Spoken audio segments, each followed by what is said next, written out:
I'll start by introducing myself. I'm Joe Perry. I'm Chairman of the Board of Selectmen and Chairman of the Pine Grove School Renovation Committee. And Chris Nealon, Principal, Pine Grove School. Michelle Cresta, Business Manager. Andrea Lombardi, Project Director, Pick & Company. Larry White, Chairman of the Finance Committee. Dennis Roy, Raleigh Finance Committee. Brad Dory, Designer. James Dombrowski, Big Company. And Margaret. Can we introduce our team? please. Sure. So my name is Ken Johnson. I'm the Vice President of Education at Bond Brothers. I look out over their education portfolio projects. I'm Mike Lane, I'll be the President Executive on the job. Mike Dubresk, I'll be the project manager. Jerry Hammersley, I'd be the project superintendent. Greg Williamson, Vice President of Pre-Construction. Olivia Gardner, Virtual Design and Construction Manager. And last but not least, Mark Lucchini, Director of Engineering Services and Sustainability. I hope I'm not least. So today we've geared our presentation to be 20 to 25 minutes in length to allow time for questions and answers. Today's presentation was put together by the team that you're going to be working with every day. So you'll be able to see how they think and how they're going to convey information.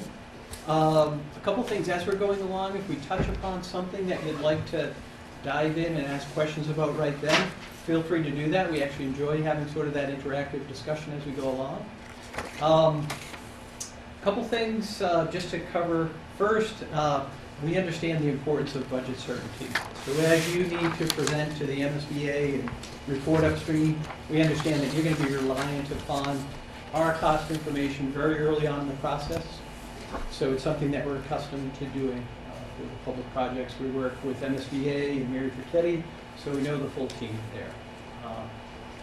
Some of our differentiators is how we use technology. So we really have some innovative ways to use technology, and Olivia is going to tell you a little bit more about that. It helps us reduce risk on the projects and also improves project delivery.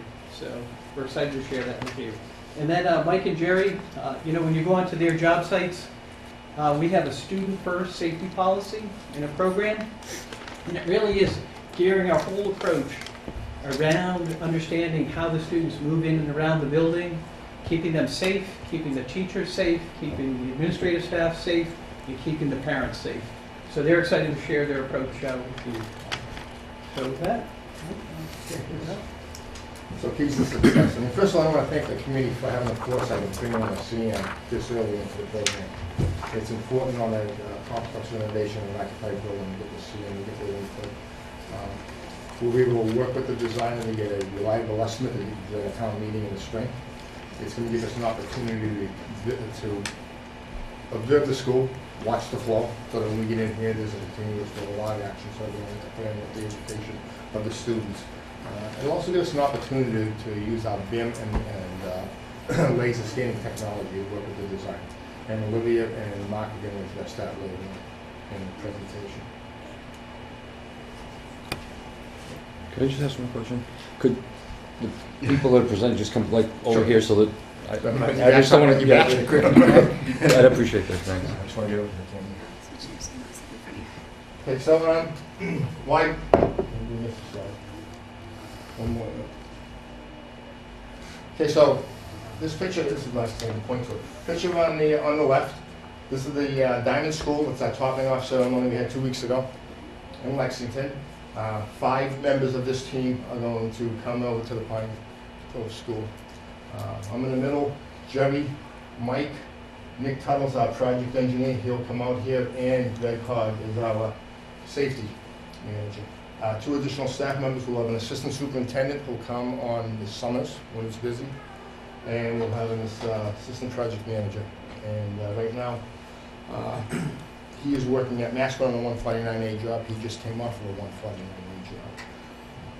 So by the time that this Grove School starts, this team will have worked together on a very similar renovation for over 2 years. And that will just, it's a one that's going to have success on this job. So 149A, our experience. In my former life, I was the director at DCAM. I helped write the 149A legislation. as the Director of DKMI, Supervisor Management of over 50 SEMA at risk projects. With Bond, we have the two projects on the right, ones that are completed. One is the UMass Lowell Month Quad. About a year and a few months ago, Jerry completed the Town of Wakefield Lavin Middle School on the 149A. We presently have two ongoing 149A, actually three. The City of Quincy, the Sterling Middle School, is just kicking off on pre-construction. The Diamond School is what Jerry and Mike are working on now. And there's a sister school to that one, the Clark School. So we really have two schools in Lexington under the same contract that are going 149A. The Diamond School is most similar to what we're going to do here. So, okay. This is a sign that I developed on a project a few years back at Wentworth. It basically shows the strict kind of worker decorum that we demand on the jobs and that we enforce. Beyond this, I mean, with safety, we have, with the subcontractors, there's an onboarding process. They have to go through a site safety orientation where they're issued a badge. This doesn't happen until they go through the quarry process, of course. You know, and beyond that, or in addition to that, we do pre-test planning on a daily basis with these guys. They have to fill out a form that gets handed in. That gets reviewed by the supervision on site, and we have morning meetings with these guys to basically go over the tasks at hand for the day. And what that does is it eliminates overlap amongst the trades, and it also mitigates any kind of interruption to academic spaces and you know, potential overlap on the campus. I was going to say something else that we also offer to do with the students is what's going on the construction site. We can come in and do a little presentation to the, whether it be a single class or the auditorium, what's going on out there, what's coming up, and kind of get them involved in it as part of the process and make it an educational thing.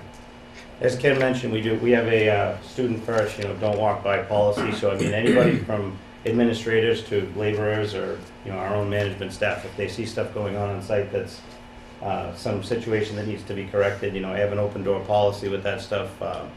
You know, take phone calls at any time to correct any kind of situations that arise on site. So this is a case study for the Galvin Middle School that Mike mentioned. This is actually the middle school in my hometown, which I ran for 30 months. It's a 180,000 square foot building that was $60 million. We did it through 5 phases on an occupied campus, basically building the new building right up into about 13 feet from the existing building. You know, there was gymnasiums that were displaced in process of this because we had to remove them. So the athletics, we had to turn over a turf field basically in the first summer, which basically mitigated some of that issue with having lack of space for athletics. So it was a very successful project for Bond and as well as the town of Wakefield. You know, on a personal, my 2 daughters actually do attend this school, so I like to think like a parent on an active campus. So, and at the conclusion of this project, I was actually asked to join the permanent building committee for the town of Wakefield. So, How are you keeping the students out of the construction areas?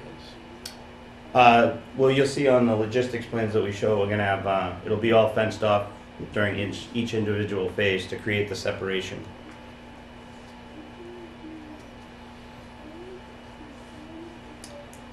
Jerry and I, again, we're working together on the Diamond Middle School in Lexington. I'm also managing the Clark School. The benefit, it's been working great with the town. We came on early during the design process so we could provide our input in terms of phasing, scheduling. The Diamond Middle School is actually a cafeteria addition, a classroom wing, roofs that you see in yellow are the new spaces, and then everything that you see in white for roofs are the existing buildings that will be leapfrogging through in multiple phases during the construction year.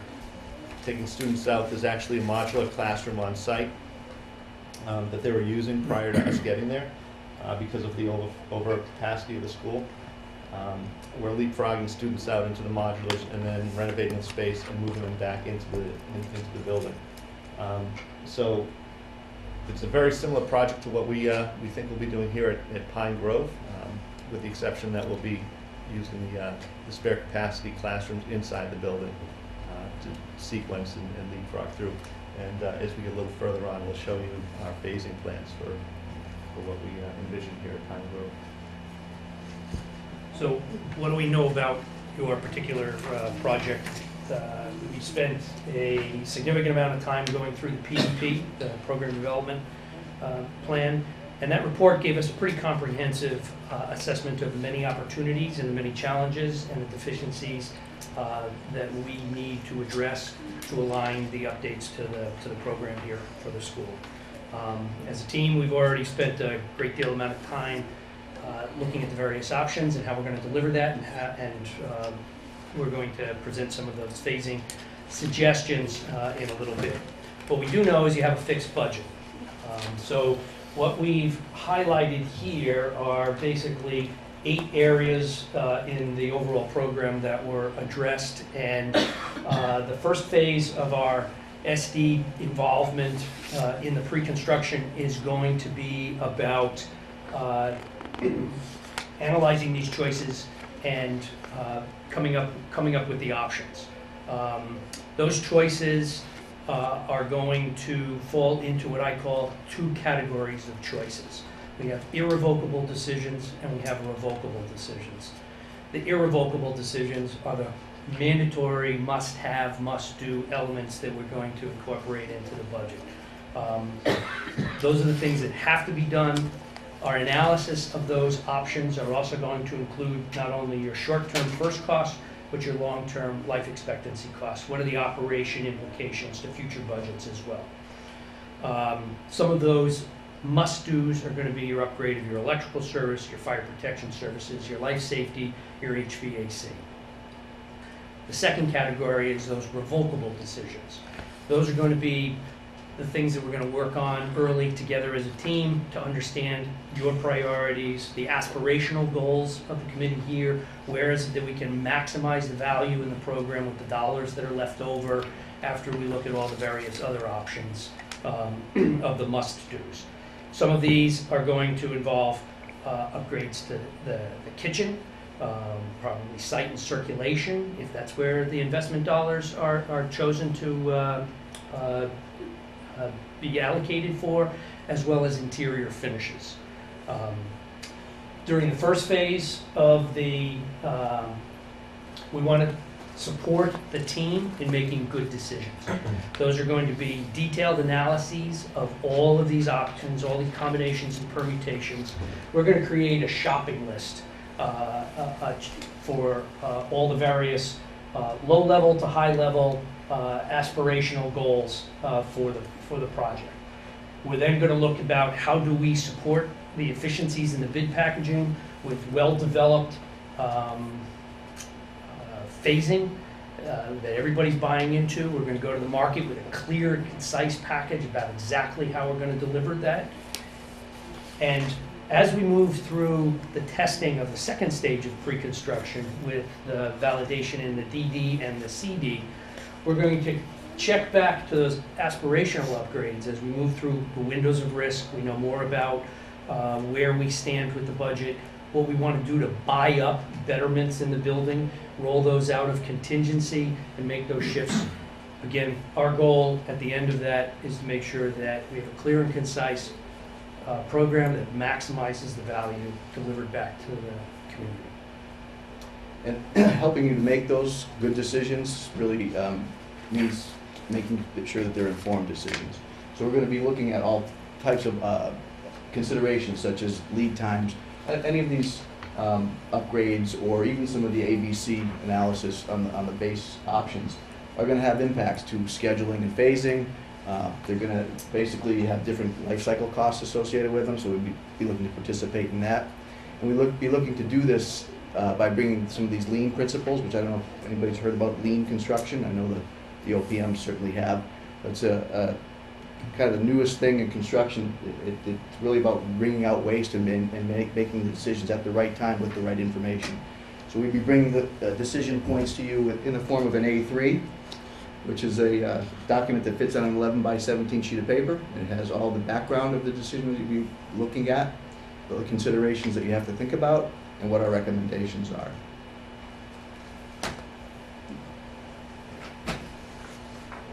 And one of the other things that does differentiate us from our competitors, we believe, is our QA/QC program, which is based on Autodesk BIM 360. We use that for just about everything. Jerry will do his daily reports on it. The safety officer will do safety reports on it. We use it for QA/QC throughout the course of the project. We'll track equipment coming on the job from cradle to grave, so to speak. We'll work with you folks to figure out what your priorities are in terms of operation and maintenance so that we turn over an O&M package that makes sense for the school district. And another part of that is the documentation of the process as it goes forward. So at any point in time, we can come to you and say, this is exactly where we are in your job. So right in the pre-planning stage of the project, we want to get in there and we want to laser scan as much of the existing conditions as we possibly can. Laser scanning is a relatively new technology. It's been around for a while, but it's just getting really started in the construction industry. So it's tough to see, but that little glowing light, there's a unit that's actually popped above the ceiling tile. What that does, it's essentially a three-dimensional camera. So that, what looks like an image in the top left, that's actually laser scan data. It contains depth, and I'll show you an example in a minute, but imagine each one of the pixels that it's contained within an image has an X, Y, and a Z coordinate, so it's actually a 3D mass. This allows us to analyze mechanical systems above ceilings and behind walls, obviously by cutting access panels. It's not an X-ray machine, so we have to strategically get in there and investigate, but it allows us to analyze the systems in a way that we can pre-plan any sequencing and phasing. So I want to show you the recent project that we're coordinating over at Lexington with Jerry and Mike.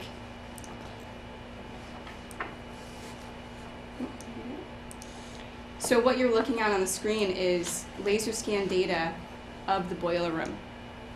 So we've taken, you can actually see the setup standing right here. We have two units in-house.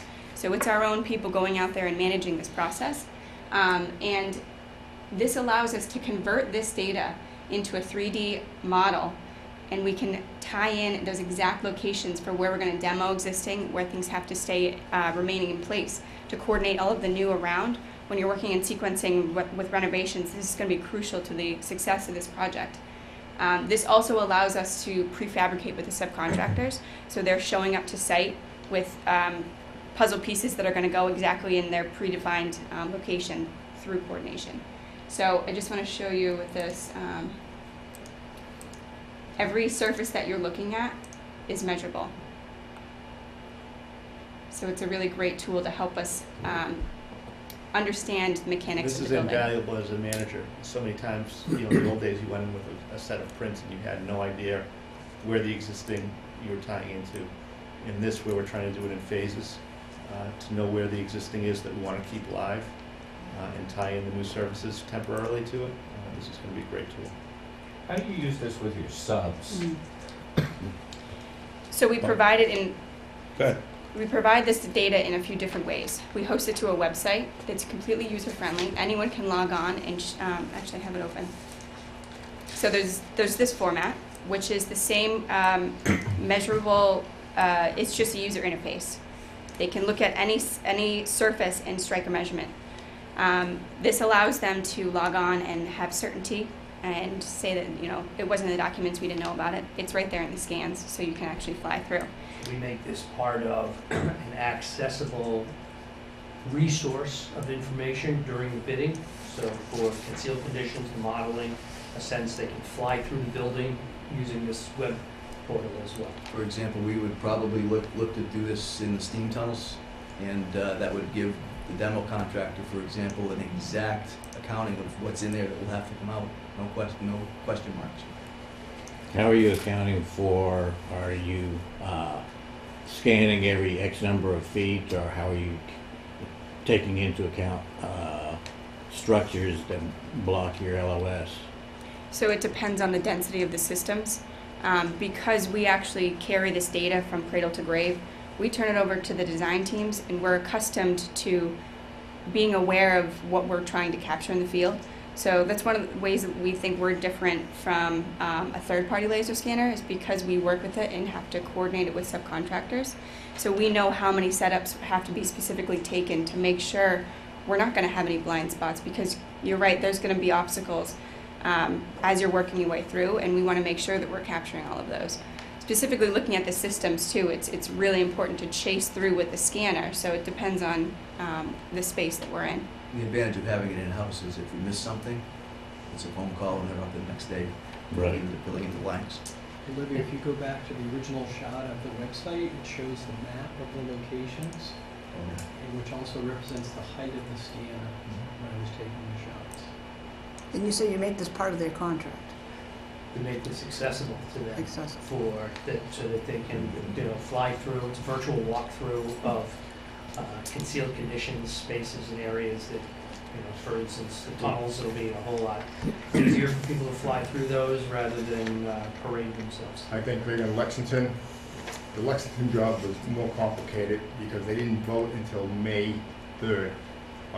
Lexington's funding both jobs with town money, but it wasn't override. They didn't vote until May 3rd.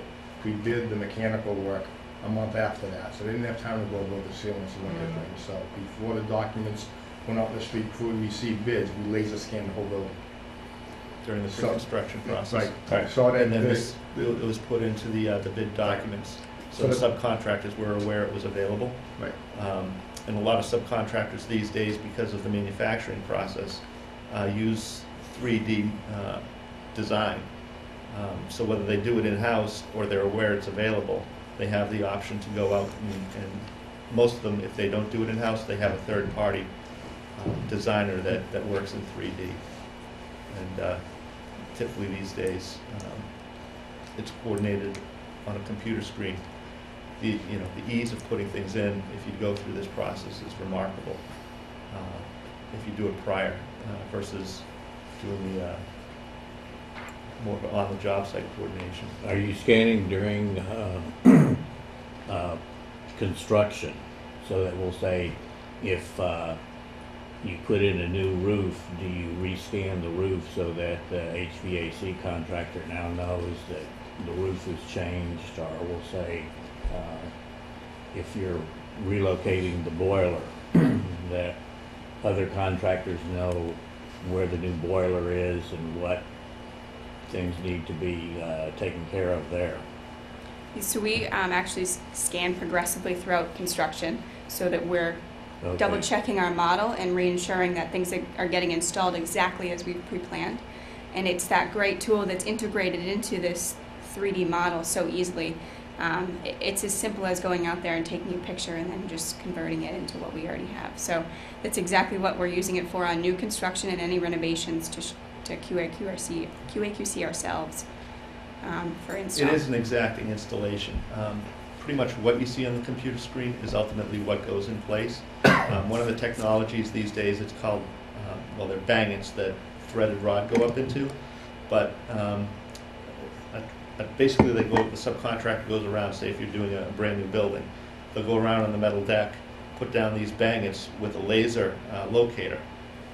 Based off what's on the coordination drawings, they mount it on the metal deck, the concrete deck gets poured, and then literally they just walk around from the underside of the deck, from say the first floor looking up at the second floor, underside, and the holes are already there. They just thread their rods in, versus the old school, you walk around with a hammer drill and literally have to drill every hole. Shields. Right. So this layout is exacting. So what you ultimately get installed is what's shown in the drawings. You can laser scan it again. I've done projects where you look at the boiler room finished versus the computer screen. The pipes, the elbows, everything is pretty much what's on the screen already. So the subcontractor could go in and we'll say input his boiler information and piping and see if it fits.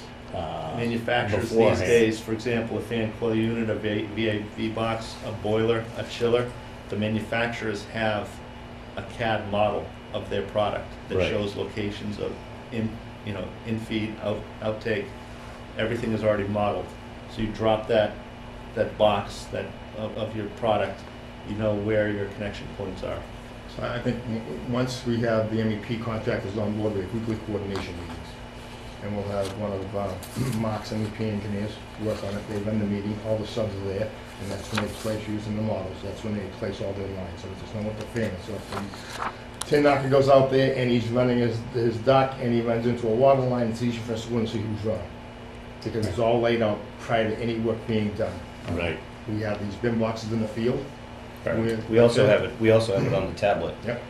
So part of the BIM 360 is we can insert this model right in BIM 360. So when the tin knocker or the pipe fitter or whoever it may be is installing the product in the field and we're walking around, if somebody has an issue, we can look it right up on there and see who's at fault for being in the wrong spot. And it just, I mean, it saves a lot of footsteps running back and forth, chasing drawings and looking at things in 2D. You see it in 3D, it's right there. Time efficient. Exactly. We this do is all have of some it. questions we'd like to get to. Sure. And I'll start, Craig made a statement or a comment, part of his proposal is that Joe, we're working off of a, I didn't mean to interrupt. Did you want them to finish the site phasing and stuff like that?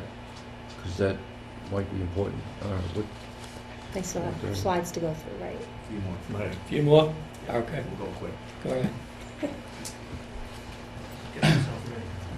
All right, so this is this slide was just an overview of the overall site.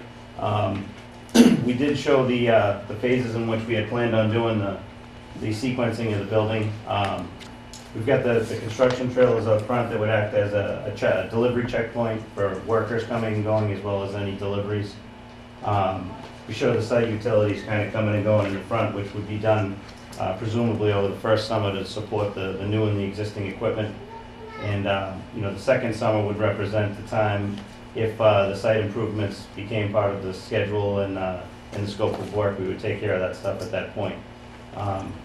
Just notably on the reason that we chose the sequence we did is we kind of carefully reviewed the documents to see where things were, and with the existing steam boilers, that north wing and the admin and the boiler room space being dependent on steam, we planned on taking that over during the first summer. Number one, because the fact that it's dependent on steam, we need to remove it so that the new hydronic boilers would be able to support the new space. And number two, there's not really a good time to do the admin suite. So over the first summer, to get that kind of done and out of the way, they would be in their new space. The first summer, we would also get into doing the two-story south wing, doing the demolition portion of the MEP phase, just to get that a little bit further ahead, which Mike will talk to you about in a minute on the detailed phasing. But that's also partially dependent on the steam as well.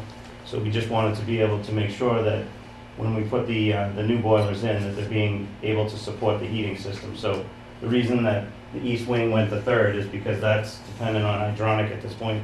So it can be supported for the first half of that heating season during the 18-19 school year. So Each one of these school phases that you see would go to obviously a little separate time frame.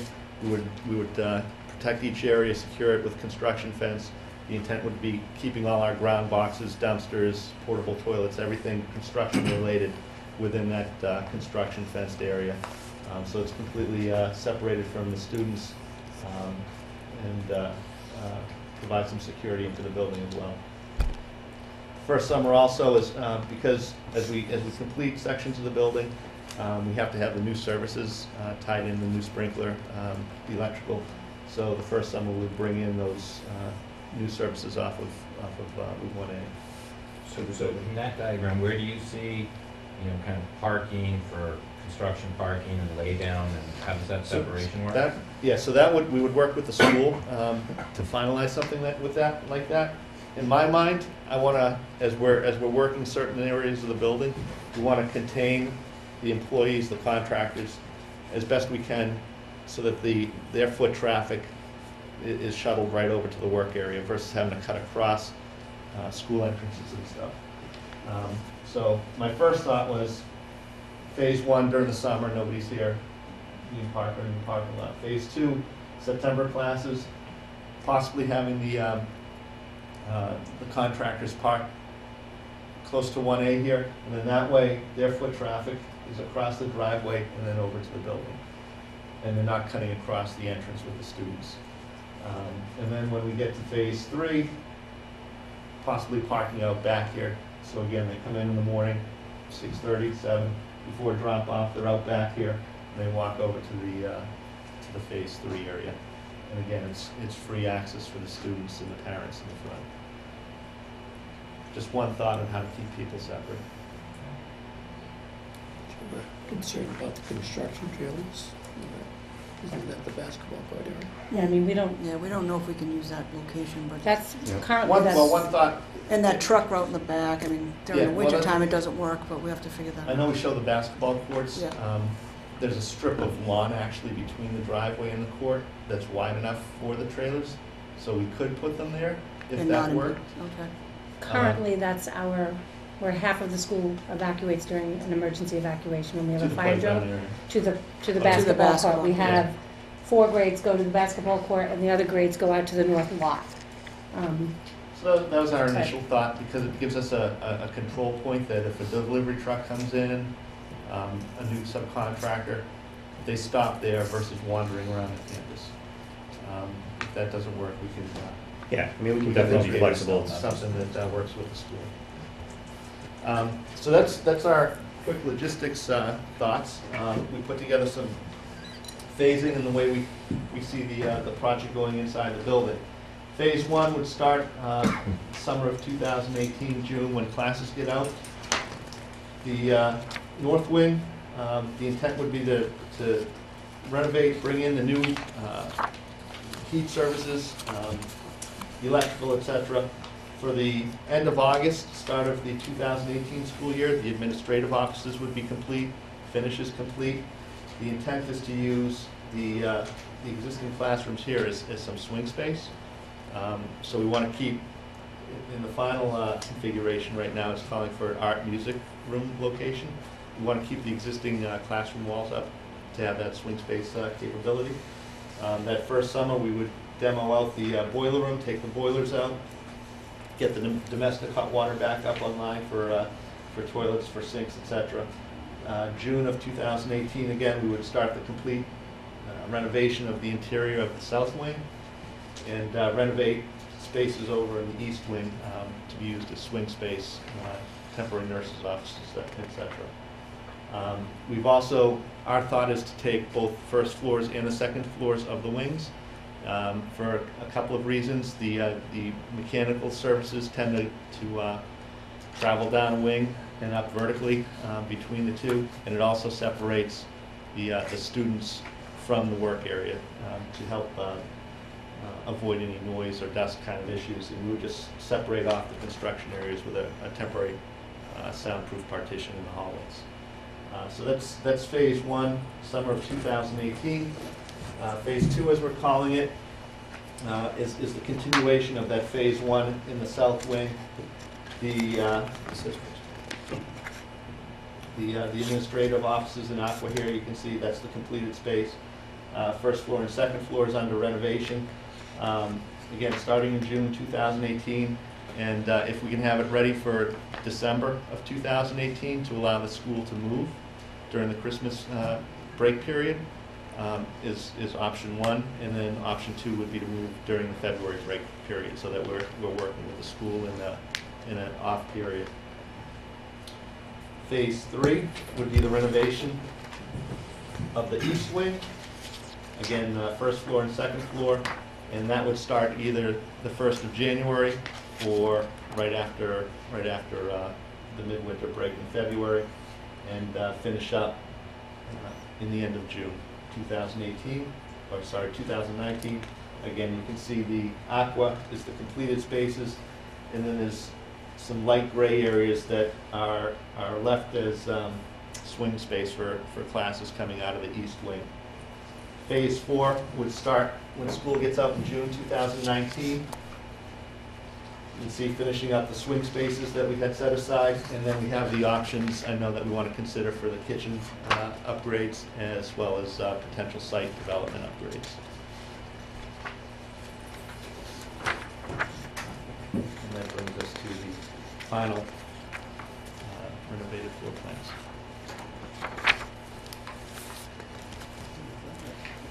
I think we're ready now to turn it over to questions. Okay. Quite a presentation. Greg, we don't have a fixed cost. We don't have a fixed price of the whole project. Okay. Okay. I was under the impression that there was only limited funds, so I meant to There- cap on total Well, funds. that part I agree with. We do have limited funds, and that's why I consider that's been my target all along. Sure. I understand that the project is an MSBA pilot project for a limited scope repair. For both the town and the MSBA approval process, every penny counts. And we had quite a talk with the MSBA yesterday. What can you do to help us arrive at a scope and cost for the project which would be acceptable to Raleigh voters into the MSBA? I'd like to clarify that to a point. You have to, there's some history that you have to understand. That last spring, we voted an override for $11.7 million public safety building. It's a separate fire and a renovation of the police building. And we also passed an override for $800,000 to do the feasibility study for the Pine Grove School. So with that, we've got to come in with a cost to for town meeting in May that we are going to sell to the residents that they will approve, hopefully for the renovation. How can you help us do that? Well, we are, I think, particularly well suited to providing detailed concept estimates for all the very many options. If we go back to that categorical 8 permutations and combinations, those are the big buckets. Within any of those, there's low levels of development. For instance, your option A up through your option C, high level of HVAC enhancement for the program. Each of those have implications to architectural features and other associated costs. Our first efforts, working very closely with the design team as well as all the engineers, is shopping lists of costs and concepts. And then it's a question of how do the puzzle pieces fit together to stack to meet within your budget. If we spend more on first costs on the HVAC systems and go for the premier option C type options, means that less dollars are available to touch other areas in the checking list. So it's establishing we don't want to impose the priorities, we want to understand the priorities. I also ascribe to the fact that everything should have a master plan, because if the funds are not available now, but the elements are things that are aspirational that you want to do in the future, we want to plan for you to be able to elect those when other funds become available in the future, so that we maximize the value of what's available in this project, capped with these funds, and we give you a shopping list of things that you can always go back and do in other projects and fulfill the long-term vision. So we want to have a master road plan to the whole thing. So that's going to be a lot about choices. We're going to make those choices, confirm those when we go to the SD for the town vote, and then we're going to assure in the second half that the due diligence, the constructability, the details, the check back in on the budgets, confirm that. And we manage the design and estimating contingency so that as we're more certain about those fixed costs, if they free up dollars, we reinvest those into the next priority of things that you want to buy into your program. Very good. Thank you. My question is directed to Jerry. Okay. What I'd like to know is how will you actively collaborate with the team to control project costs after our May town meeting vote? In terms of pre-construction? The whole thing is, as far as just working with the team and controlling the costs of the project as it goes along. I mean, Greg or Mike, one of the Mikes would check in with me time to time based on like what kind of needs for labor or for other things that we need to do around the site. I mean, it's... Yeah, go ahead. Sorry. I mean, my involvement is they kind of call me in as needed during the pre-construction time. And I can have more involvement if needed or less if needed. I mean, it's, But if during construction you saw something that was sort of going beyond the cost of the project, or there was an issue that needed to be discussed with the architect or the OPM, how would you work with them on that? Discussing the issues that might come up during construction. I mean, I would certainly raise my hand to say, hey, this is getting out of hand. We need to kind of look at this and figure out a solution to kind of economically take care of whatever the issue is. Okay. Typically, you know, I'm out here and we have our project management staff out here with the superintendent staff. Jerry can run into a problem. We bring it up. We can either resolve it ourselves on the site here with whatever creative solution, or if it's a design issue that needs feedback, we can provide solutions to the designers or engineers that may be something site-specific that we can provide feedback on. Our intent is always to be efficient and cost efficient. One of the biggest exposures here is going to be about a clear and concise roadmap to the subcontractors, especially the final sub-bids, about how we're going to sequence the work, where the limits of work are, the expectations for each chunk as we bite it off. Jerry is going to be intimately involved in the pre-planning of that. So we'll have a clear roadmap to how we're going to do that. That's what's going to get published in the instructions to the bidders.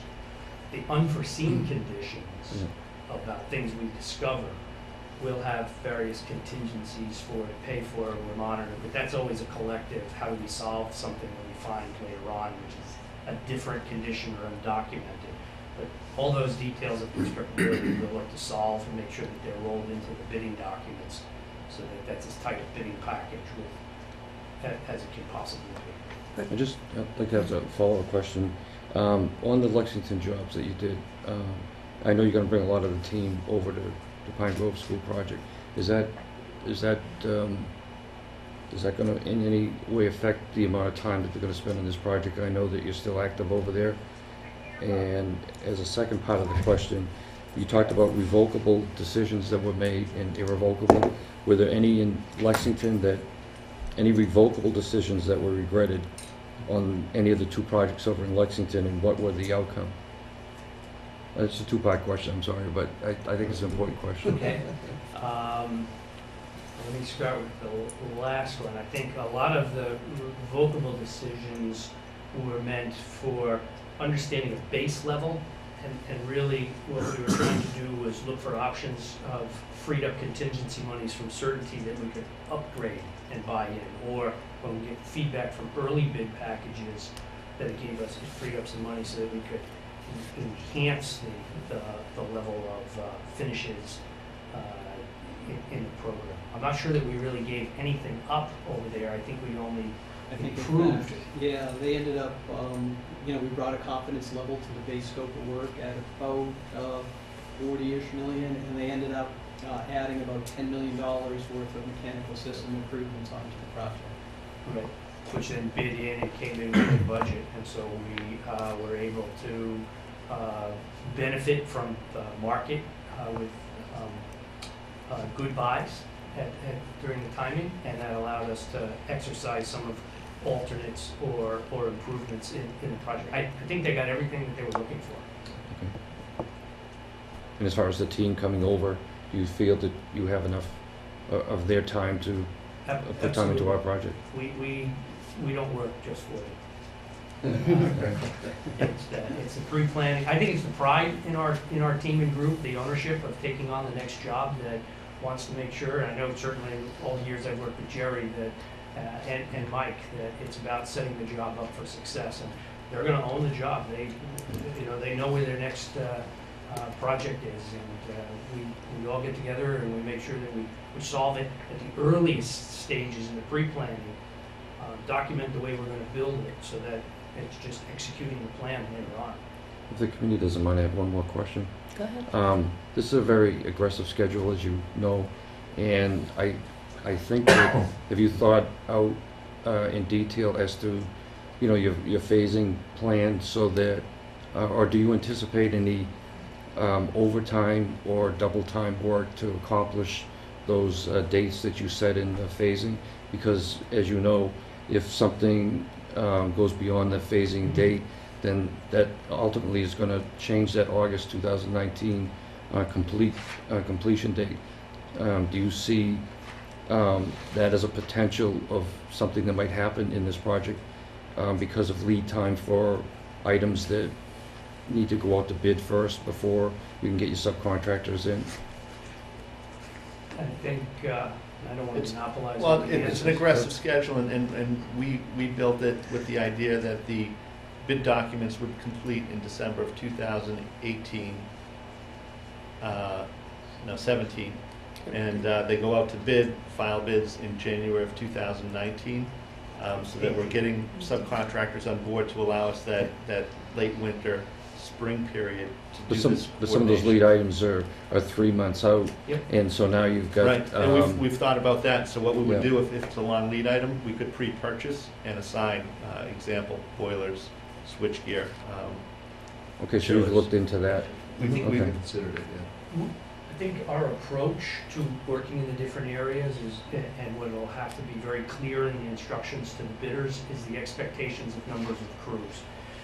There's distinct working areas that we've taken a look at to say, where can you get a crew, where can they work efficiently? So you've got the boiler room, main core, you've got wings where we have crews, and our expectations to the bidders is man up with the right crews and the right number of people. That schedule. But that costs money too. I mean, aggressive Um, schedules sometimes cost money, so I mean, we're looking at, you know, obviously completing the job for the least amount of money, and so I don't know whether, you know, it's, Well, the man hours are the man hours, and so it's, are you gonna commit to crews over a longer period of time, or are you gonna have multiple crews there? What we don't wanna do is, as you indicated, is jam up single crews that don't have enough time, that To work need overtime. to work the overtime and spend the additional monies. I think we also wanna prove that the file sub bidders that that are successful in the bidding, we don't want to bite off too much initially, because we want them to ramp up, so that's why we looked at like the kitchen being done in the second summer, plenty of time to plan for it, plenty of time for the crews to plan for it, well coordinated, before we take that. If we do go in there for a full renovation, if that's one of the aspirational goals here, it's make sure that that's well executed with everything stockpiled, all the materials ready, all fully coordinated, virtual design, boom, then we hit it during that second summer and we just execute. I don't know that first summer there's any, I don't think there's anything that we can do to start earlier. What we have the flexibility of possibly doing through the school year is taking advantage of vacation periods. You know, maybe we get towards the end of that first or the second year and we start taking advantage of an April vacation period to start maybe something site-related or something. Again, it's a dynamic, you know, we haven't nailed down a design yet. It's a dynamic scope, it's a dynamic schedule. There are options throughout that year and a half process to incorporate some of the things that come up and find ways to mitigate both the schedule and the cost aspects of it. thank you. Jerry, this question's for you. A couple parts to the question. What has been your best and most challenging project, and should Bond be selected to do this project? You and I obviously will be working very closely together, so why should it be you? I would say, well, the first body question, I would say the most challenging project was the Paramount Theater, downtown Boston. It's a Emerson College project. We did a 9-story building and we renovated the existing Paramount Theater. We were surrounded on 3 sides by buildings, basically one access in the front. But it was a very interesting project. A lot of municipal people in the city of Boston to be dealt with for all of the permitting and all the necessary stuff that we had to go through. But in the end, it was a 36-month job. It was very successful for us. And as far as me being the person to be on this job, I would say, I mean, this is my 4th school that I'll be involved with on active campuses. All the jobs have been successful. I feel I can kind of coordinate things with little to no interruption to the learning in the school and just be successful. Thank you. I guess I'm next. In your Schedule L, you list your current projects, and they're all in Massachusetts. I was wondering if you do work outside of Massachusetts, and compared to your manpower loading in Section 3, where you have like 4 people 100% of the time, 2 people going from 50 to 100%. How does the manpower balance out with your projects? And do you see any conflicts? Okay, so maybe I'll take a shot at that. And I apologize for speaking to you Oh, backside that's there at the okay. beginning of the presentation. Again, it's Ken Johnson. So Bond Brothers, we have primarily 2 divisions. The company was established in 1907. It's currently run by 4th generation Ed Bond Jr. Very much a family business. We have about 700 employees this year. We operate in 2 divisions, a civil and utility division that operate in all 6 New England states, New York, New Jersey, and Pennsylvania. The building division, which we're part of, building vertical buildings, we operate right now in Massachusetts, and we have an office in Rhode Island. So we have a little bit of business down Rhode Island, working at Brown and Bryant University.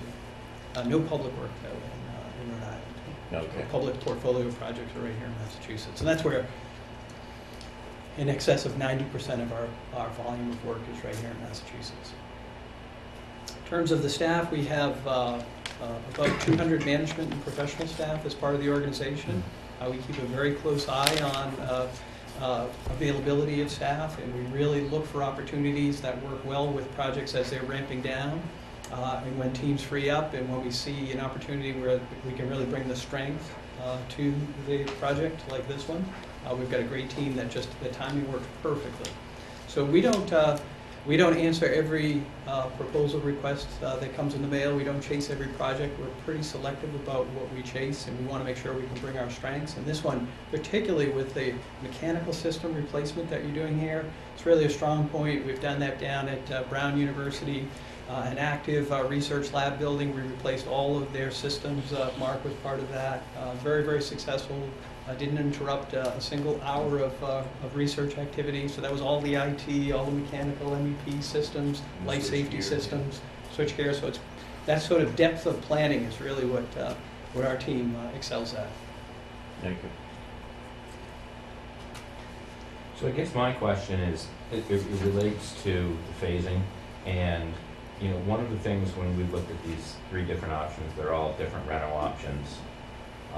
So they all have some type of phasing, but, and we know that there's a phasing premium on any job, right? If you have something where you've got a clean site, you know, you can come in, nobody's bothering, and it's fantastic, and that doesn't exist here.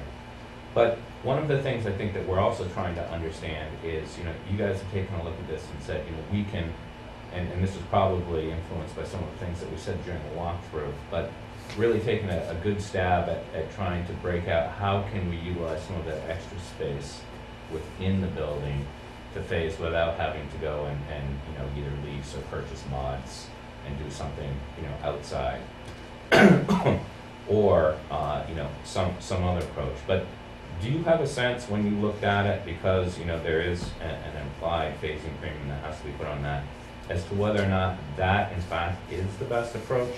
Or do you think that, you know, if you look at this and, you know, you've got 4 or 5 phases that you're going to have to hit in very short time frames, you know, you might end up having to do some double shifting in there. Do you think that that premium, you know, that's built in, because it has to be built in there, outweighs the benefit and maybe even some of the convenience factor for you to go and look at a different approach to phasing, like modulars or you know, this even factors into when we do the all-in cost, you know, as to compared to new, which isn't a question you have to answer, but just what's your sense about that? That was a healthy debate among the team members. Yes. Yeah, about, I think our initial thing was definitely to look at mods further back. I believe one of the addendums, though, said something about no exterior. we did, and that's what I'm saying, we kind of led you down that path, but I imagine, Well, that's. I imagine, so I we imagine We did, you must I mean, have been to I it. made a phone call in modulars and they, I mean, they're an expensive Sure. situation to set up. You also have to tie in the services, the fire alarm, the sprinkler, the electrical, et cetera. Break it down after. So there's no question it's a very expensive endeavor. And if you were to, you know, what ratio of this building would you look to move out to modulars or some other space? If you tried to put modulars that would, you know, suffice to carry this entire building, it's really That's very cost prohibitive. expensive, but- That's cost prohibitive. But to balance The it out with what savings, you the have, yeah. savings that you might spend for overtime or phasing is unquestionably cheaper than going into some kind of a relocation route. A modular, so Yeah. if you were to take like 6 classroom spaces or something like that, so you could swing one of those, you know, those floors every time, you think that it's cheaper. Okay, and then Because you have so much Yeah. free space within this building, Yep. Okay. no brainer. And then do you guys have, you know, as part of your GCs, do you have, you know, at least your guys' costs built into that to be able to accommodate all of the phasing and everything that's gonna be there? If you had to go and double up or whatever? Mike's saying Yeah, yes. yeah. Yes. Okay, I put the GCs together with the team. okay. So it doesn't have to be an all or nothing. We also looked at what would be the right type of spaces Yep. to perhaps put some modulars together, and that might be art and music, you know, spaces and/or the computer lab. Because those spaces, if we wanted to be democratic about it, would mean that nobody would be penalized with having to relocate or a particular classroom to a trailer for a year. That those are sort of rotational spaces, so it'd be very democratic of all of the students participating in that sort of a swing space. But it looked like, I think from the way we picked out some of the boxes of classrooms and deferred some of the improvements till later, that of a typical size here, it could be repurposed for the classrooms, classroom functions as we shuffle them around. Of course, we need buy-in from Oh, yeah, no, it's the community. It's iterative, there's lots of moving parts there, for sure. It I think depends we what did the a final program is, because, you know, we're envisioning, we're out here doing some of those upgrades with the kitchen or the site that final summer, so we're here anyways. So whether you're doing that or you're finishing off the swing space, you still have the overhead associated with it. We went through a similar exercise in Lexington. Originally, the mods were supposed to be demolished next year. And we went through a cost benefit analysis, keeping them there, not working double shifts, not trying to do summer school. And it was cheaper to keep the mods in front of the routine. We don't want to remove them, demo them after everything else is done, but the cost is still beneficial. The good part about it at Lexington is they're already set up in there, so it's Exactly, yeah, it's no an easy cost. sell They to own use it. it as swing Right. space, so. And they Yeah. just did that. Okay, thanks.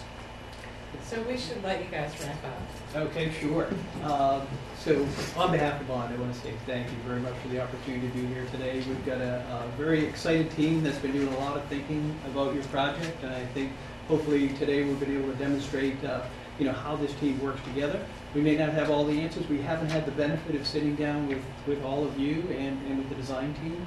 So we were kind of working in a vacuum, trying to come up with some ideas to present, just to show how we think and how we go about our work.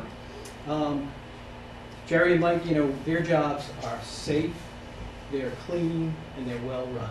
You will get a terrific job with these folks coming up here to build the project for you. So we really appreciate it. Thank you very much. This is a North Shore crew, so we're Ready to go. ready to go. Thank I'm gonna you. spend all those 40 hours now on the tractor. Thank you. Thanks very much. Okay. Thank you. Assume we should just leave everything set up for the next. Yeah.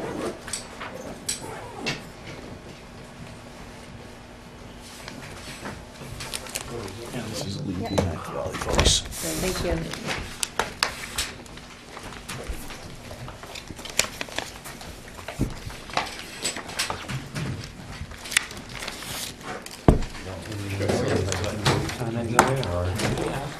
15 When's the next one?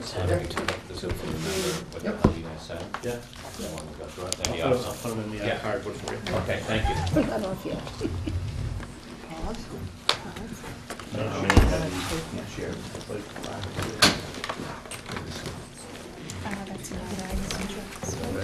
How's your son doing?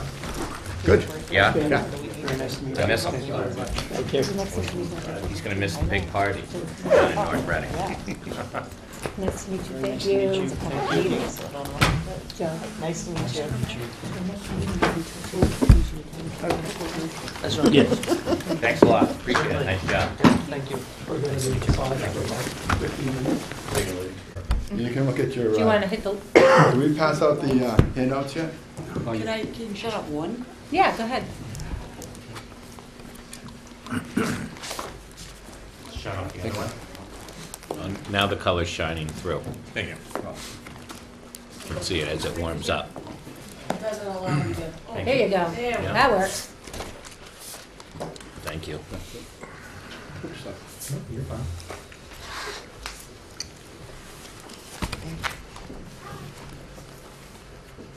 So Joan, we'll introduce ourselves to start whenever you're ready. Right. We are ready. All right?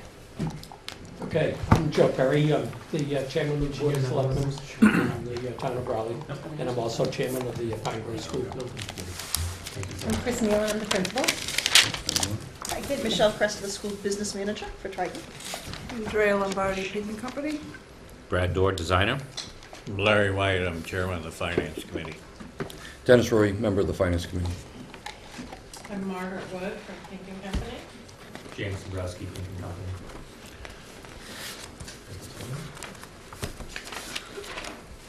Is our show? Sure. You're on. Oh, okay, great. Take it away. So, good afternoon, everyone. Once again, my name is Jonathan Rich. I'm the CEO of WT Rich Company. I'm also the proposed project executive. Just want to quickly go around, have each of our team members introduce themselves. Mark Brown, WT Rich Safety Director. I'm Sonny Mack, the proposed estimator. I'm Jack Haley, I'm going to be your superintendent. Chris Quinn, Senior Project Manager. Okay, so just to start off, I want to say we're very excited to be here. Thank you for the opportunity. I'm sure every CM comes in and says, oh, this is a great project, we're really excited about it, it's a great fit for us. We feel like we really do have some things that are relevant in that regard. If you look at WT Rich's track record, we specialize in schools. Right now we have 13 active projects, 11 of them are schools, K through 12 or academic higher education. We specialize in phased occupied construction. If you go back about 10 or even 15 years, about half of our projects are occupied renovation projects, so it's pretty significant. We also have some connections to the team. You know, we love working, we pride ourselves on our collaboration, our partnership. So we're very proud of the relationship we have with Doran Whittier and also with Pink & Company. Doran Whittier, we've done one project, and Pink & Company, I don't know what we're up to, Margaret or Andrea, maybe 4 or 5. 4 or 5, yeah.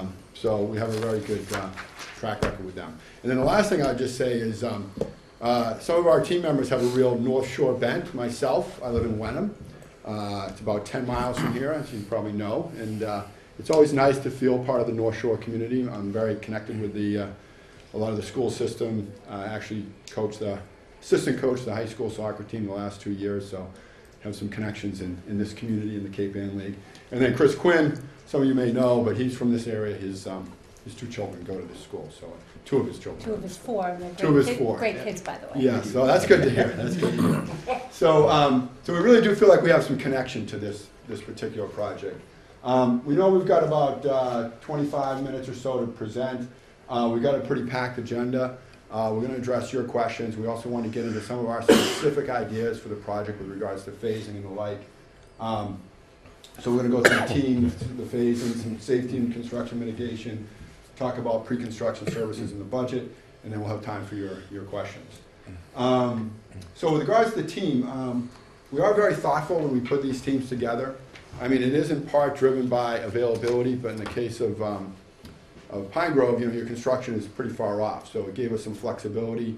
Obviously, Chris was a lead candidate for being proposed on the team. He's currently working with Jack Hanlon, the superintendent, and Eric Dykeman on a project in Newton, so some continuity of the team. A couple things I do want to point out to the team. It's well-resourced. So when you see about our phasing approach, we're going to talk a lot about utilizing second shift, double shifts during the summer. So from this general conditions perspective, it's all included, okay? So there's no sort of hidden, oh, we got to add some extra costs later on. So it's an all-in approach, and we thought that would be sort of preferred by you guys, so that there weren't any kind of hidden costs to sneak up on you. There was a question about outside consultants. Just so you know, we do use these two gentlemen here that for the MEP cost estimating, but really that's a relatively small role. It's during pre-construction, but really the bulk of the team is in-house W.T. Rich personnel. And we do have quite a bit of experience. I don't plan on going through the detailed numbers here, but I just want to kind of create an overall impression that if you look at the team members, we do have a lot of experience in some of the key attributes like 149A, academic, renovation, occupy. You can see individually there's a lot of experience, and collectively there's really a ton of experience in that areas. We do have some new people like Jack, who's only been with us 1 year, but he's a very seasoned superintendent. W.T. Rich has been growing, but it's been very controlled growth, but it does mean we have some new people, but we're very, very deliberate, very cautious about how we hire people. I think we set a very high bar, and it affects how we bring people on. So that's a little bit about our team. Now I'm going to hand over to Chris. He's going to talk about phasing. Thank you. So as Jonathan mentioned, I do have a connection to the community. My wife works here part-time. She's in the PTA. We're involved in lacrosse and hockey and all that. And I have 2 kids at Triton as well. But I know, a big concern always on occupied construction is safety. And I don't think you're gonna find anybody that's more concerned about the safety of the kids than me, because I'm gonna have my daughter here throughout the construction period. So I don't know who would be more concerned than a father of a daughter, right? So just go through the phasing. We do have some challenges here. So, it's an occupied construction. We have limited swing space, significant area renovation, 14 months, definitely a doable schedule. Complete MEP replacement, maintain existing while installing new. You have some swing spaces or some spaces that aren't easily relocated, such as the multi-purpose room, which acts as your cafeteria, so you can't do without that. So, we've gone through and we've kind of thought out a phasing plan. But I just want to note that this has been done, we put some thought into it, but this is out the benefit of, collaborating with you guys as a team of the school and doing what you pick as to what. So this is just our, first swing at it. So just keep an open mind on that. It's not written in stone, very flexible, figuring out how we want to proceed with the job. So, the phasing strategy we have, we want to maximize the use of summer space, what we call summer slammers. Something we do quite often in school construction. You want to get the most done you can during the summer. When you look at the first summer, not a huge amount of square feet, but we are replacing the MEP systems and a lot of the infrastructure. So that's why that's not really a huge number right there. But there's a lot of the MEP work we want to get done. The second one would be around 40,000 square feet. It's a big chunk of real estate, but we've done over 50,000 square feet as a company over a summer, so it's not something that's out of range, and it's very doable.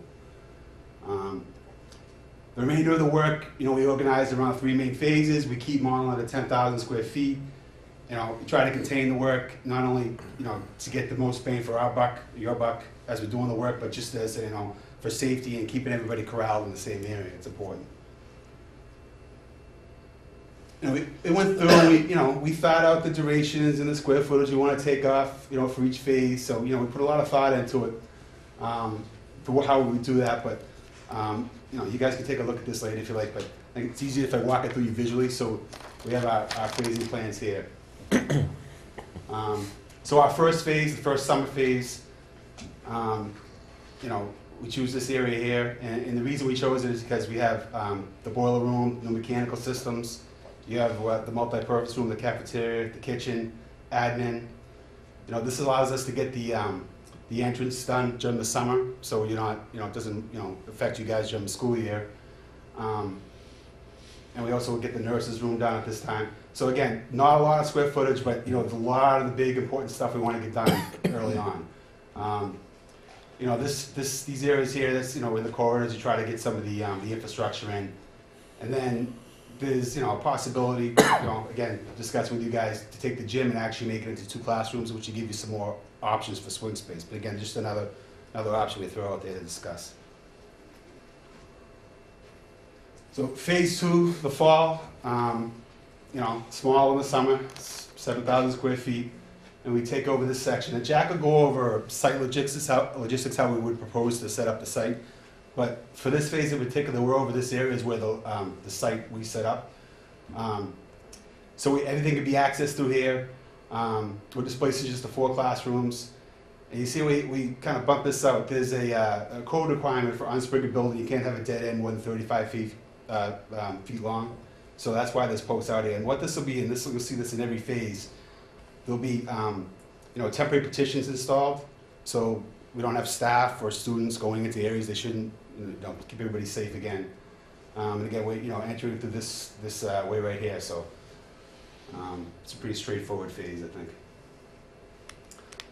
Phase 3, so we were in the south wing, again, under 10,000, we had 8,000 square feet. And the reason we didn't take the whole area here is because then it would put us over the 10,000 square feet. We know that's kind of your guidelines for swing space availability. So that's why we don't take the whole first floor. No concern about the dead end here because we do have exits here. So that's why we don't have any of those temporary hallways there.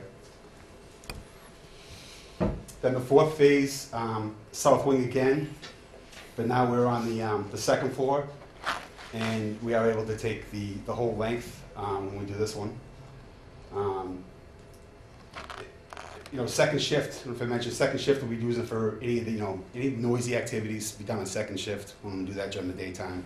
And then on both the summer shifts, summer phases, we would be running double shifts the whole time.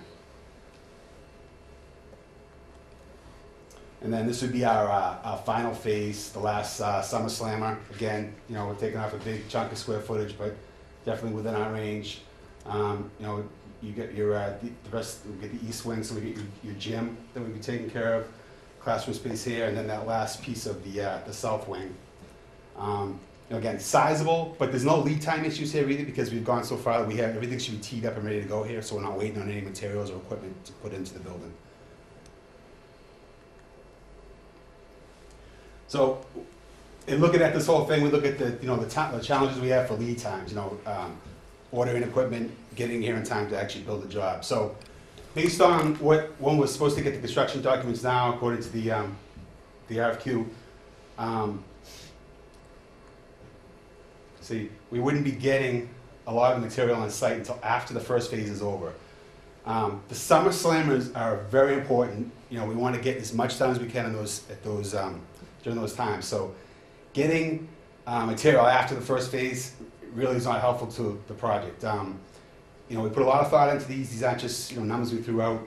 These are real numbers, what it takes to you know, get a subcontractor to submit on things, give the design team time to review, and then the actual lead time to procure it and get it on site.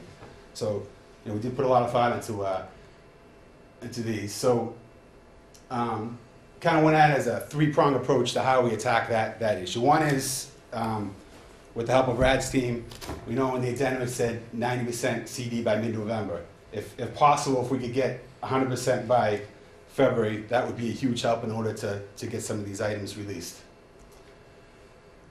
Second, expedite release for priority items. So, you know, based on 100% bid documents. Now, this would be before GMP, but we would all be in agreement that GMP looks like it's going to fall in line. And then we would release some subcontractors for submittal preparation only, which is something we do, you know, quite often in these jobs. They're authorized to proceed. We get the submittal process going because again, that's a timely process. And it wouldn't be for all subs, you know. Again, HVAC, electrical, some of the site work, food service, hazmat. We say that in school vacation. We're thinking maybe we try to get some of the floor remediation done during the school vacation times. The third part would be pre-purchase some packages.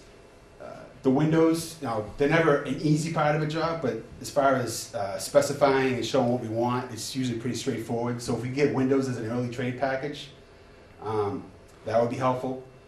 And also, what we've done in the past is we pre-purchase packages, which means we take the switch gear, the boilers. We work with the engineers, the architect, and the vendors, and we buy the boilers, we buy the equipment direct. And then it's put in the specifications so the subcontractors know we bought this equipment. This is what you got coming. This is what you get to deal with. So that enables us to get the equipment here earlier than when we bid out the project to the trade bids. And pass it off to Jack. Thanks, Chris. Hi, everybody. Just one question, if you go back one slide, was that for that November 30th, 2017? Is that what that is, right? That's for trying to get those early. Yeah, just for those early Same time when you times. get your 90% set. Okay. Oh, All right. That was our thinking. Yep. We know you can do it. Yep. Thank you again, Chris.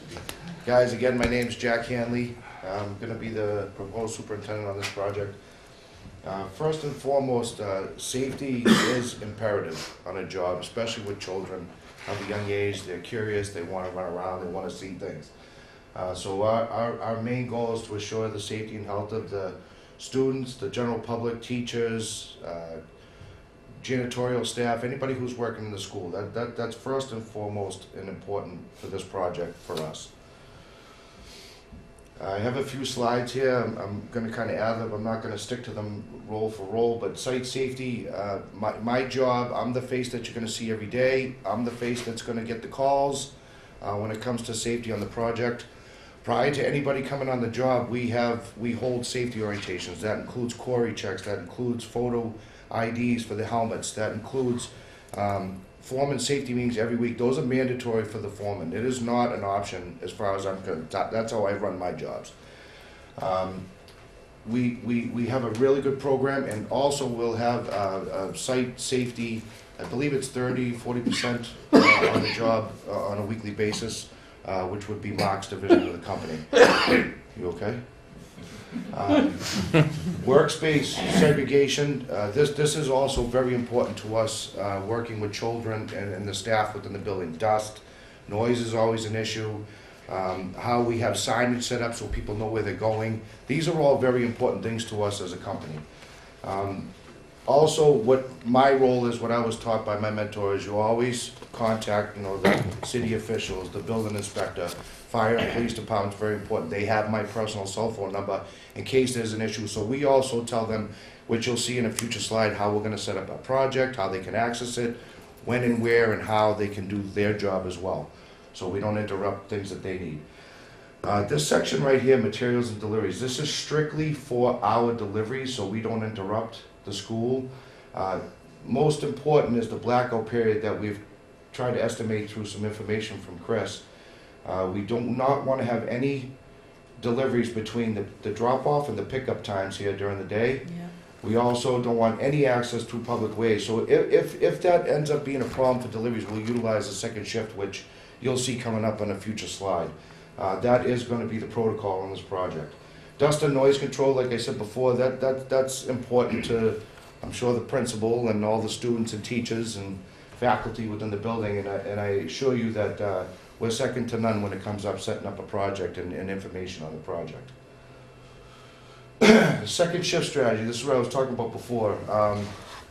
Both summer phases are going to be important to work second shift so we can ensure meeting the schedule, delivering all the MEP installations during those 2 times. That's really, really important to us, that we can make sure that once the kids are in school, we can prep things going through the floors and have things ready for the next time that we have take over the spaces that you utilize. The most important thing right here, I'm sure it's going to be with facilities and the principal, shut down or interrupt into MEPs and building services. That's where the second shift would mostly be used to make sure that we cut down on major noise for installation for the MEP material.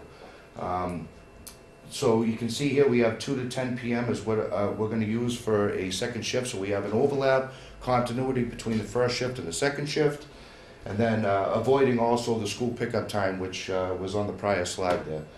So The last item, we want to make sure that you understand that it's important to us, the cleanliness of the project, segregating the children, the dust. We want it to be known that you never knew we were there the morning you come in after a second shift. That's very important to us as well.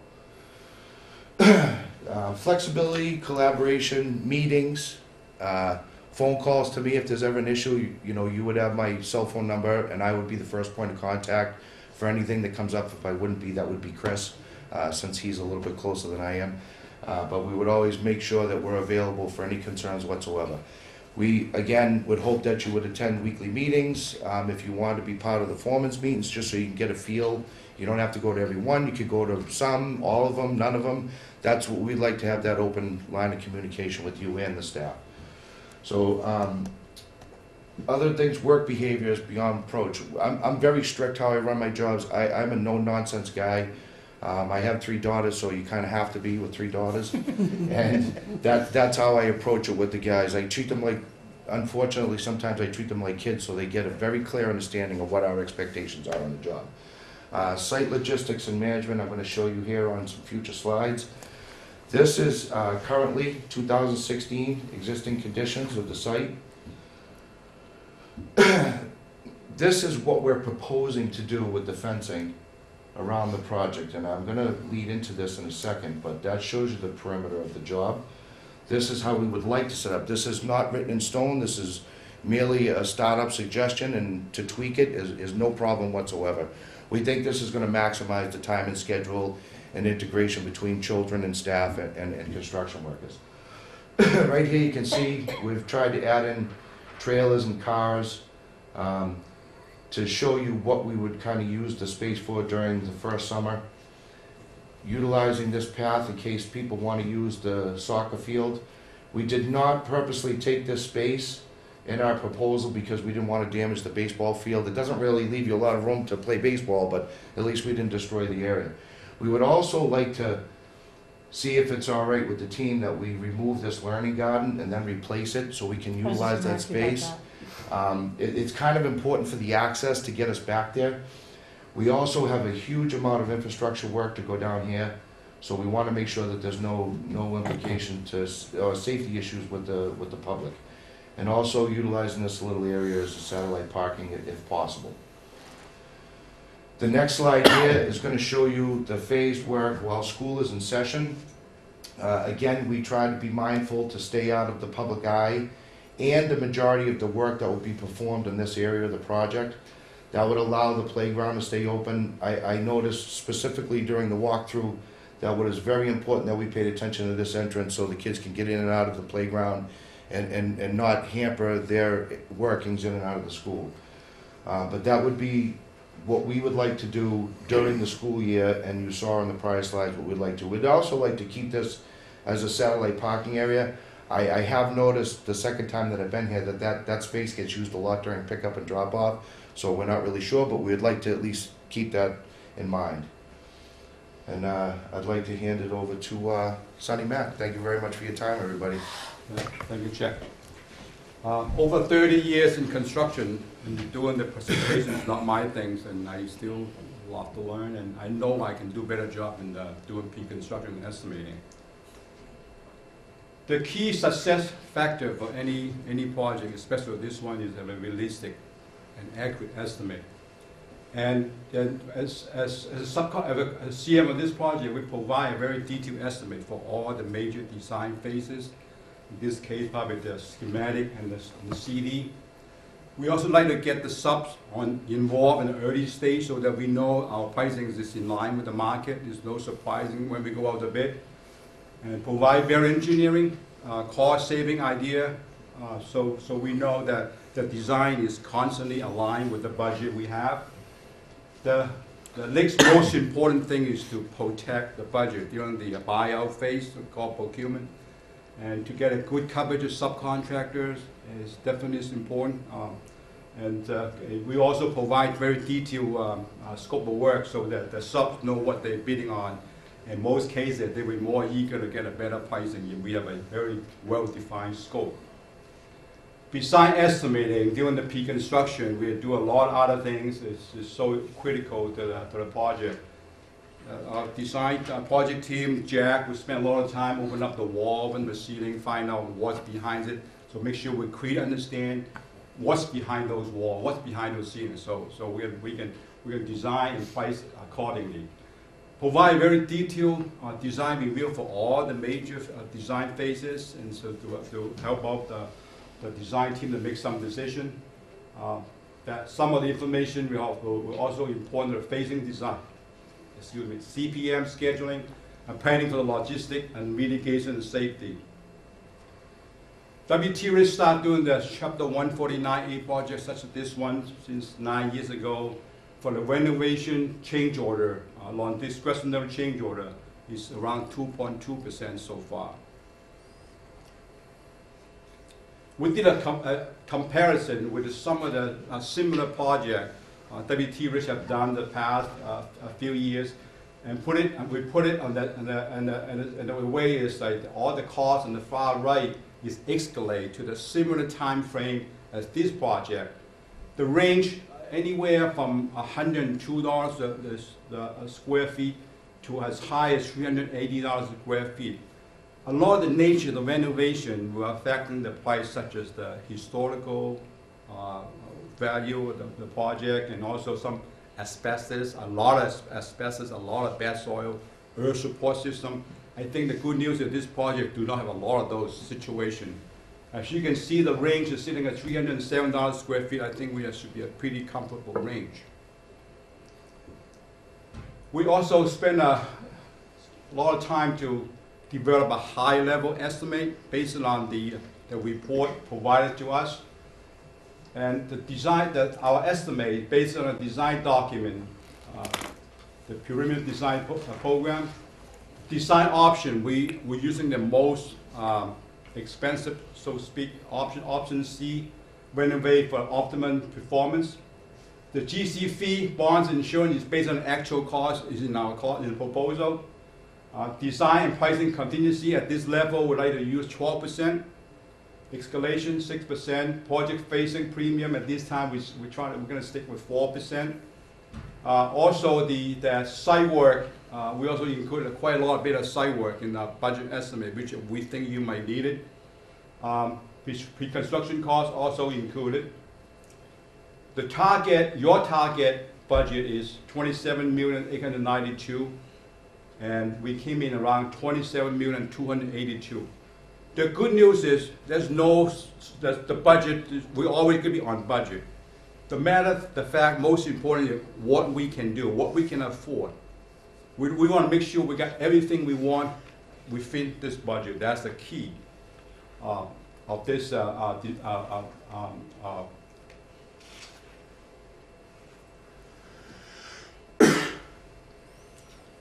to show you something we all can do is to provide our survey, is to give you an option, give you an idea of what's the best option, can we afford it. There's actually a 4 options on the GGD report. We just priced 3 of them. Our base estimate is based on that option 2, and if you want to use the cheaper option, you can deduct $428,000 in the budget. If you want to choose the more expensive option, we have to add $535,000. For the next few months, we have a lot. You have a lot of decisions to make, which we can afford, which is more important, which is necessary to do. So we can help you to make that choices. And Jonathan's going to talk about why WT Rich, not the other 2 contractors.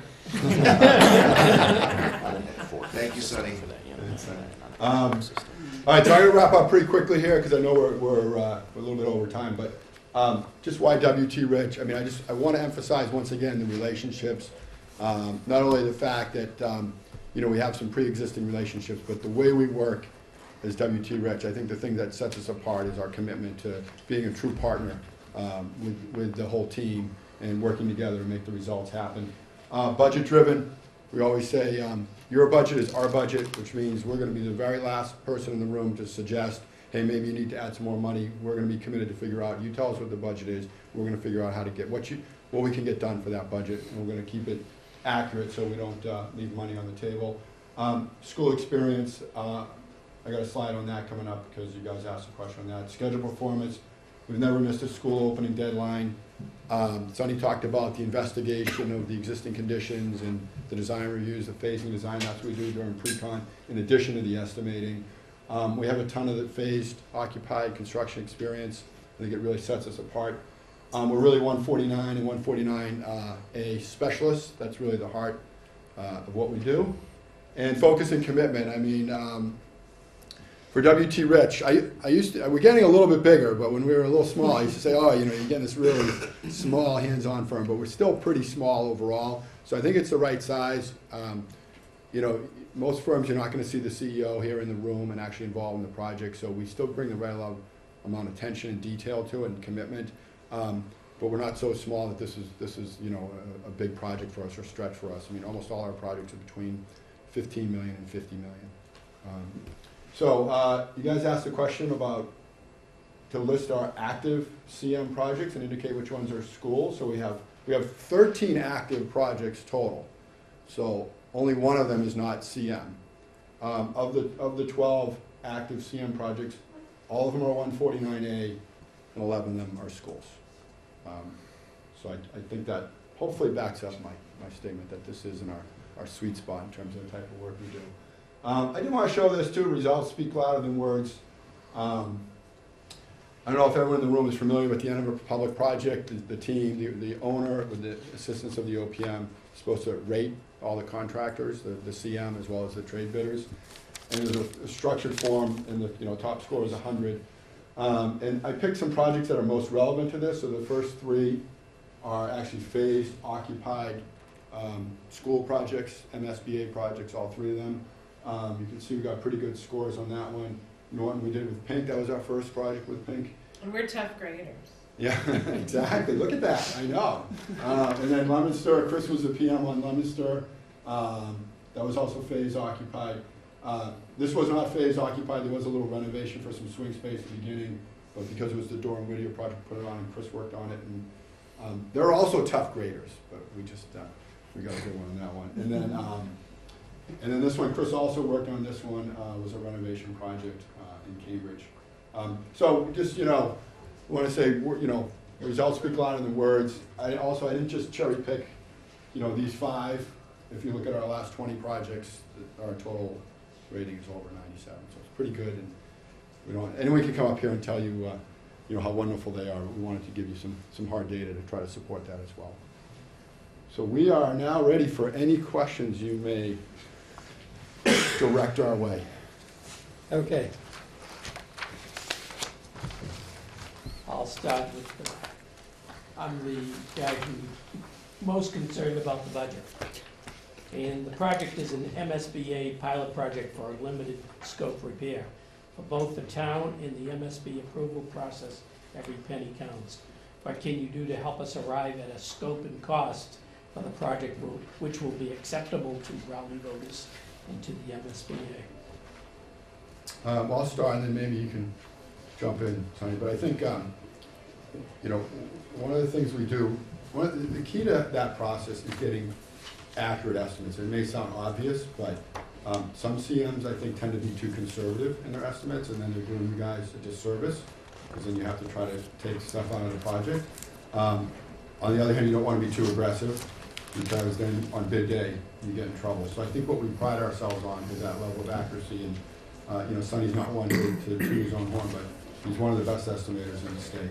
He's that good, and a lot of these people in this room have had the experience of working with him. The other thing that we do is the value engineering side of things. If there's trade-offs to be made, or if we're coming in over budget during a progress estimate, we take a leadership role in figuring out what are some of the things that might be discretionary, what are some of the things we could swap out, and putting accurate prices to those things. We don't really ever try to make the decisions. We try to give you guys the information. Okay, here's maybe we want a more durable flooring material. Oh, you want to go from linoleum to traditional VCT. Well, there's more maintenance associated with the VCT, but you get it cheaper. So those are we try to educate as much as we can about the different decisions, and we try to give you the accurate pricing on those decisions, so that you guys and together we all have the information to kind of make those decisions and put it together. Yep. I'd like to add to that too. The reason we spend a little time to do that detailed estimate for you guys. I got a copy available. You want to take it and look at it. This project is going to be under budget no matter what, right? It depends what can we put it into the scope of work. What's more important? The roof got to be replaced. Maybe we got a better window. Maybe we got to insulate the wall, save some energy. Those things got to set priority. Sprinkler, we got to have it. So those things got to have it. After we get all the important stuff in, now how much money we got left? Can we do this? Can we do that? Like Jonathan said, get a better grade of carpet. Maybe we can do a better finishes. Maybe we have better equipment. So those kind of things we're going to work together very closely to make it the top optimum budget with everything we want for the school. Yeah, I think sorry, just to make it clear when he says he's going to come under budget, because if you guys picked option A, which is your basic code upgrade, you'd be way under budget, right? So if you did option B, which you start to put some of the efficiencies and things, we think you'd still be under budget, right? So it's how much can you get in there, and it's all that sort of pricing it right, having confidence that what we're putting in there has an accurate price tag against it, so that we actually go to bid, we come in at the right price. Right, we want to make the right decision with your input, and not make the wrong choices at this point. Yeah. But we do want to, we're very concerned about And we can costs. also, it depends on what types of things are, nice to haves, but you're not fully committed to the idea of, hey, we want to definitely put in there. This project lends itself to having a couple of nice alternates. If you chose that middle level HVAC option, you could have an alternate be full air conditioning. Okay, it's a big alternate. It's expensive, but if it's hard to know exactly what the bidding environment's going to be on bid day. Mm-hmm. So we usually price it so that we're going to make it, or maybe we're going to pick up a little bit on it. So that's why it's always nice to have an alternate or two that you can add in if we have that. Good afternoon. May I have your attention, Sorry, this is going to please? go on for a few minutes.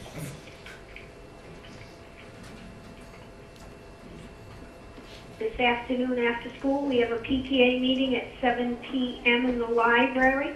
We have play practice from 5 to 7 in the all-purpose room, and Triton youth basketball in the gym from 5:30 to 9. If you have an instrumental lesson tomorrow, please remember to bring your instrument to school. That's all for announcements. Please stay tuned for dismissal arrangements. Thank you. Perfect example why I was asking to stay in contact with you, things like that, if we had community work in those areas. I'd like to ask a question to Jack.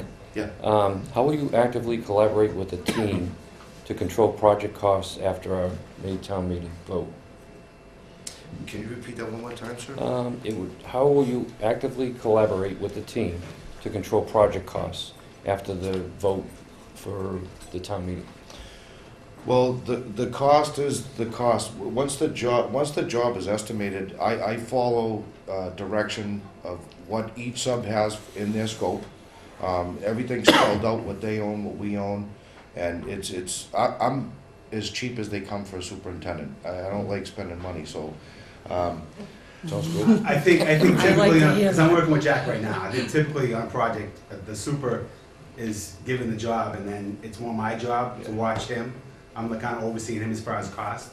I'm kind of a pain to Jack because I don't let him spend any money without running by me first. He really isn't. I'm cheap. I'm even tighter than he Yeah. is. You collaborate We through the work, whole project. He doesn't work for me. Yeah. I don't work for him. We work together. Okay.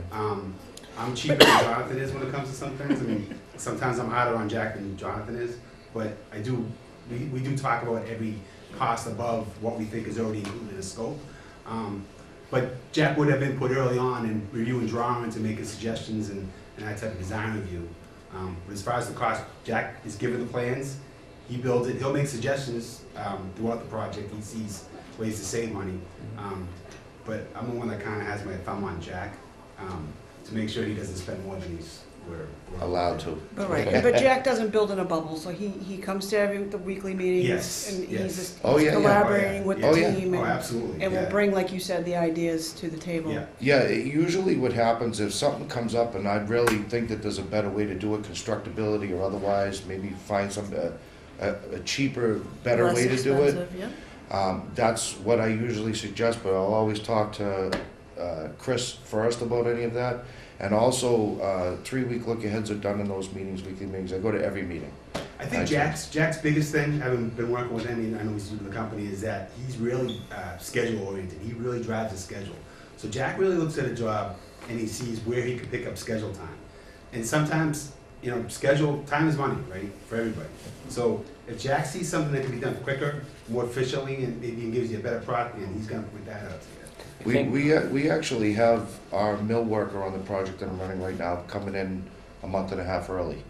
So, I mean, I do drive and push the schedule. A lot of guys aren't happy about it because you've allotted a certain amount of time in that schedule to be on the project. But where I can pick up time, if something's sitting over here, I'm not waiting for 2.5 months to go do this. I want to do that too.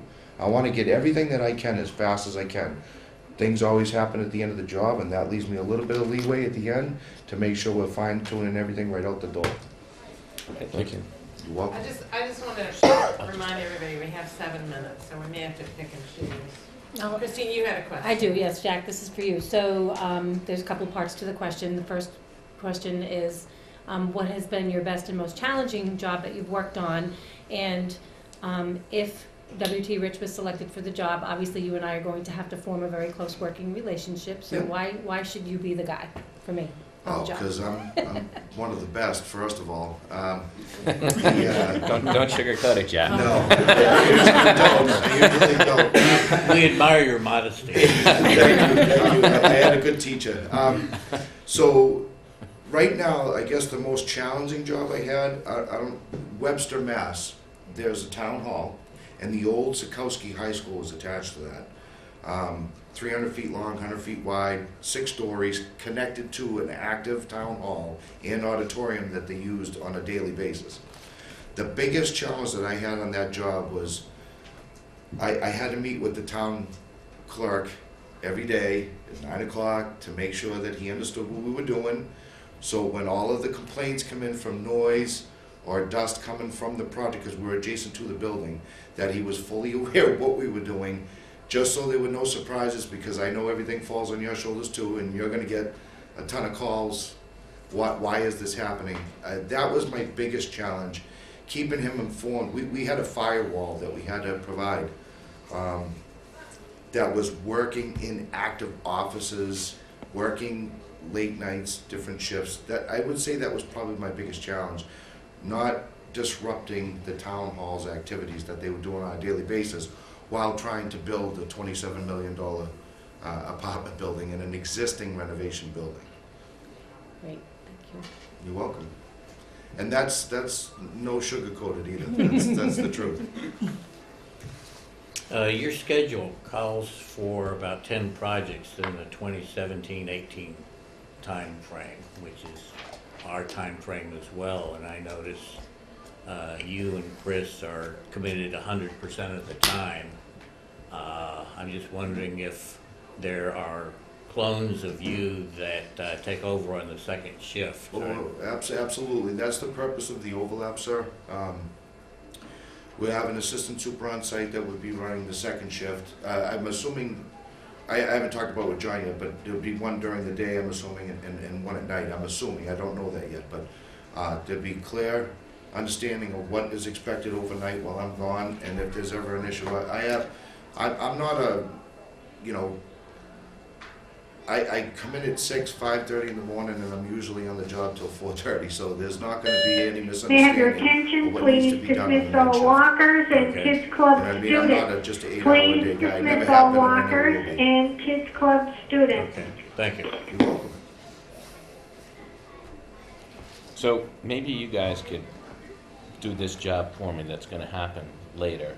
Can you tell us a little bit about your approach, and maybe this is you too, Sonny, too, holds and allowances when you're putting together the GMP?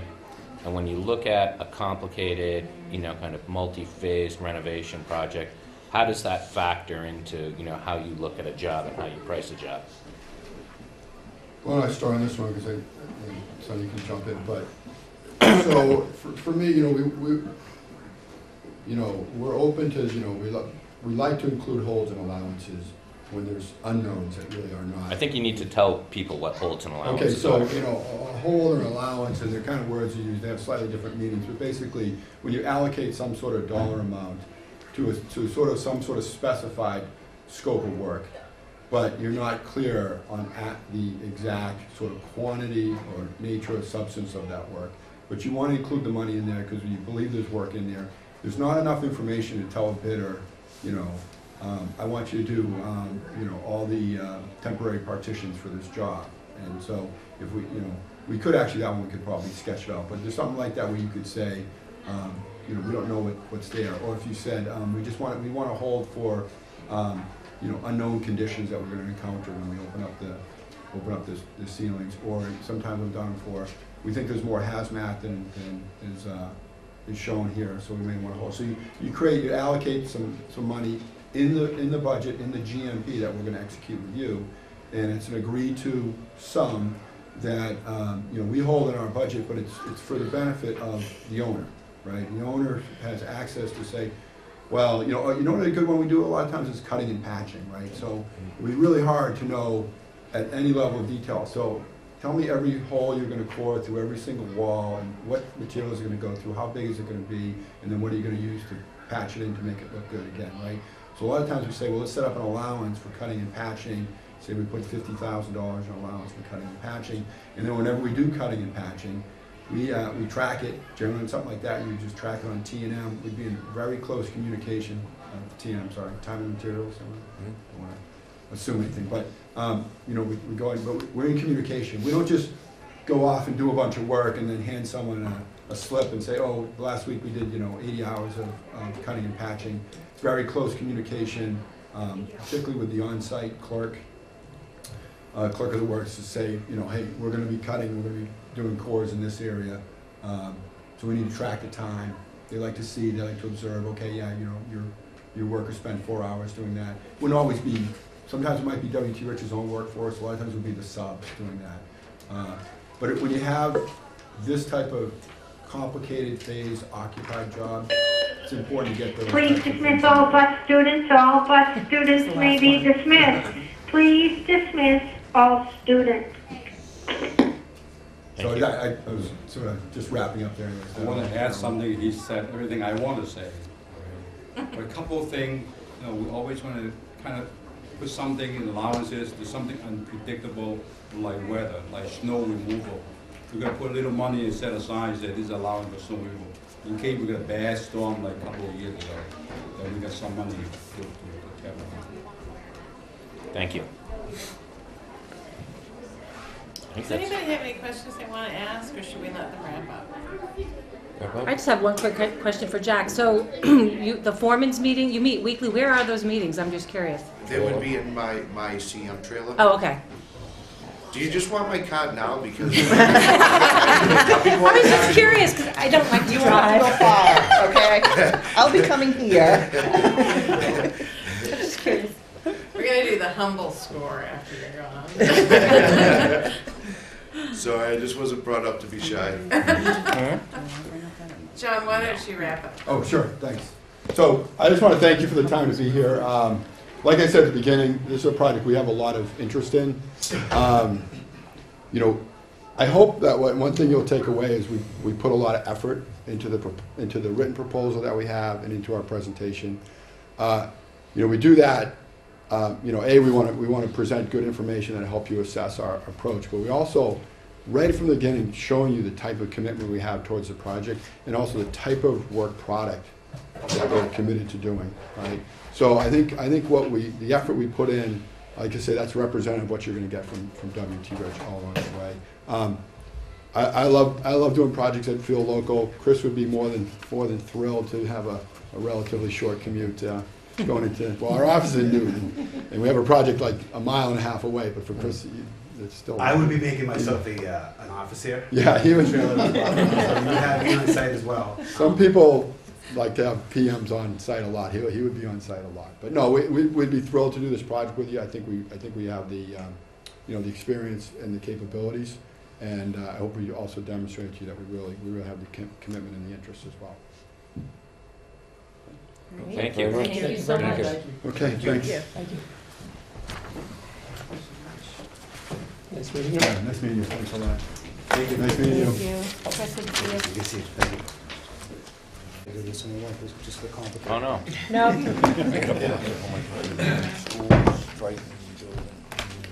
So, you ready, everybody? Emotional? Yeah, I think so. We'll get started by introducing ourselves. Sure. I'm Joe Perry, Chairman of the Board of Selectmen and Chairman of the Pine Grove School Renovation Committee. I'm Chris Nealon, I'm the principal of Pine Grove School. Michelle Crest, the school business manager for Triton. Andrea Lombardi, Pink and Company. Brad Dorr, designer. Larry White, Chairman of the Finance Committee. Dennis Roy, member of the Finance Committee. Scott Turnbull, construction superintendent for Antonio. I think we can We'll introduce ourselves. All right, so I'm Margaret Wood for Pink and Company. James Dombrowski, Pink and Company.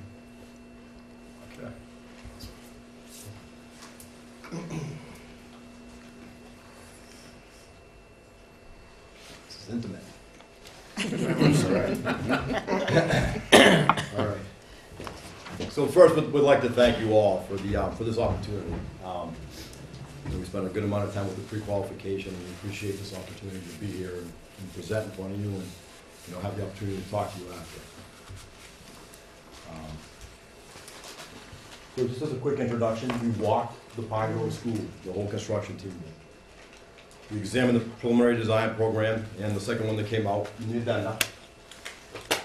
We collectively in our office have multiple brainstorming sessions.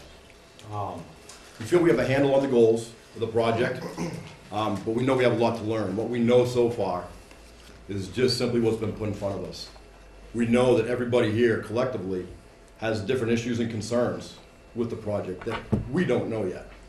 We know that when we go through the pre-construction, we'll be able to figure out what everybody has, and we'll be able to address all those issues. One other point I want to make at this time is we've put a phasing approach in front of you. And again, this is based on what we know now. It's our best approach from the information we have. We're flexible. There could be better ways to do it, which we'll explore as we know more about the project. One differentiator between our company is that we're a medium-sized company. We have 5 to 7 active projects going on at any one time.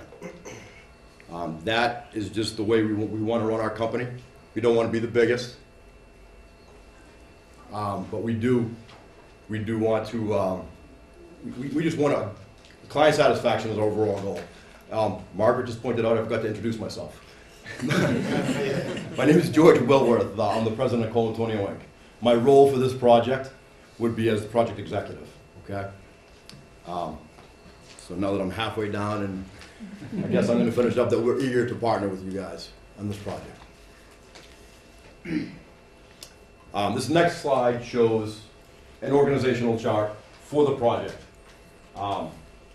It's important. It shows all the players, everybody that will be involved in the project.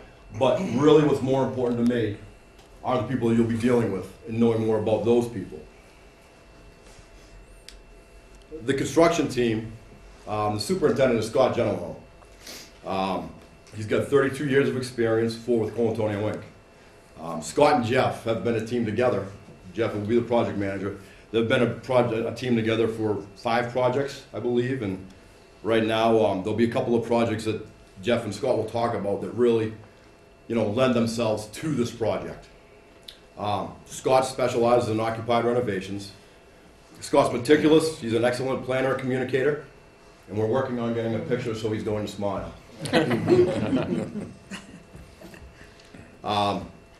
So Jeff will be the project manager.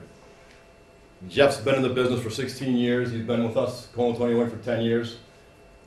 Jeff started as an assistant project manager for me when I was still running work for Cole Antonio. Jeff's a motivator, positive energy that really pervades throughout the whole project, and he's funny. He's a good guy to work with.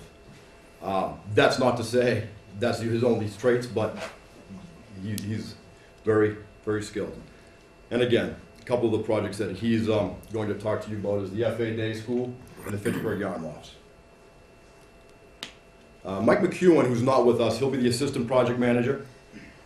He's been with Cole Antonio Inc. for 15 years. Mike, he's a solid professional. He has numerous occupied school renovations as a project manager and assistant project manager.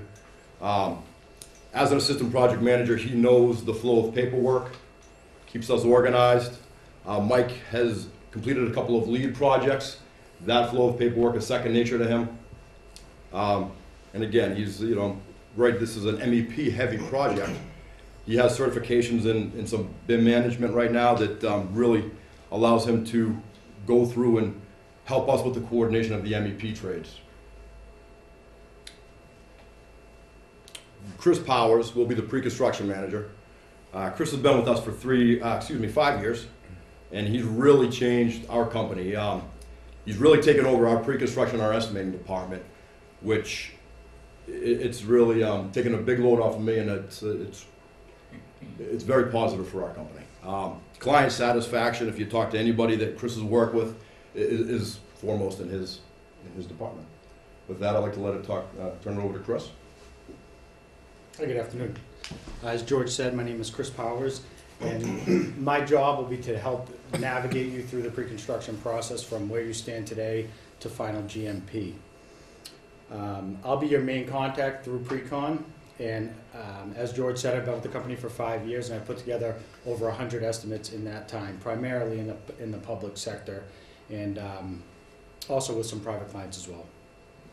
So the question was asked, why did we select this team? So for our estimating and pre-con department, it's very simple. It's that this is our team. We don't have an A team, a B team, and a C team. We don't have 20 estimators. We have the group of guys that I've set forth here. Why is that important? Well, number one, when you call it references, you know that you're getting a review on the team that's going to be working on this project. And additionally, just the continuity of information and the flow of information, it's consistent from job to job, so we know which holes to fill amongst each other to make sure that there are no gaps. So, who is that team? Well, the first member of our team is Bob Zalatan. He's our senior estimator.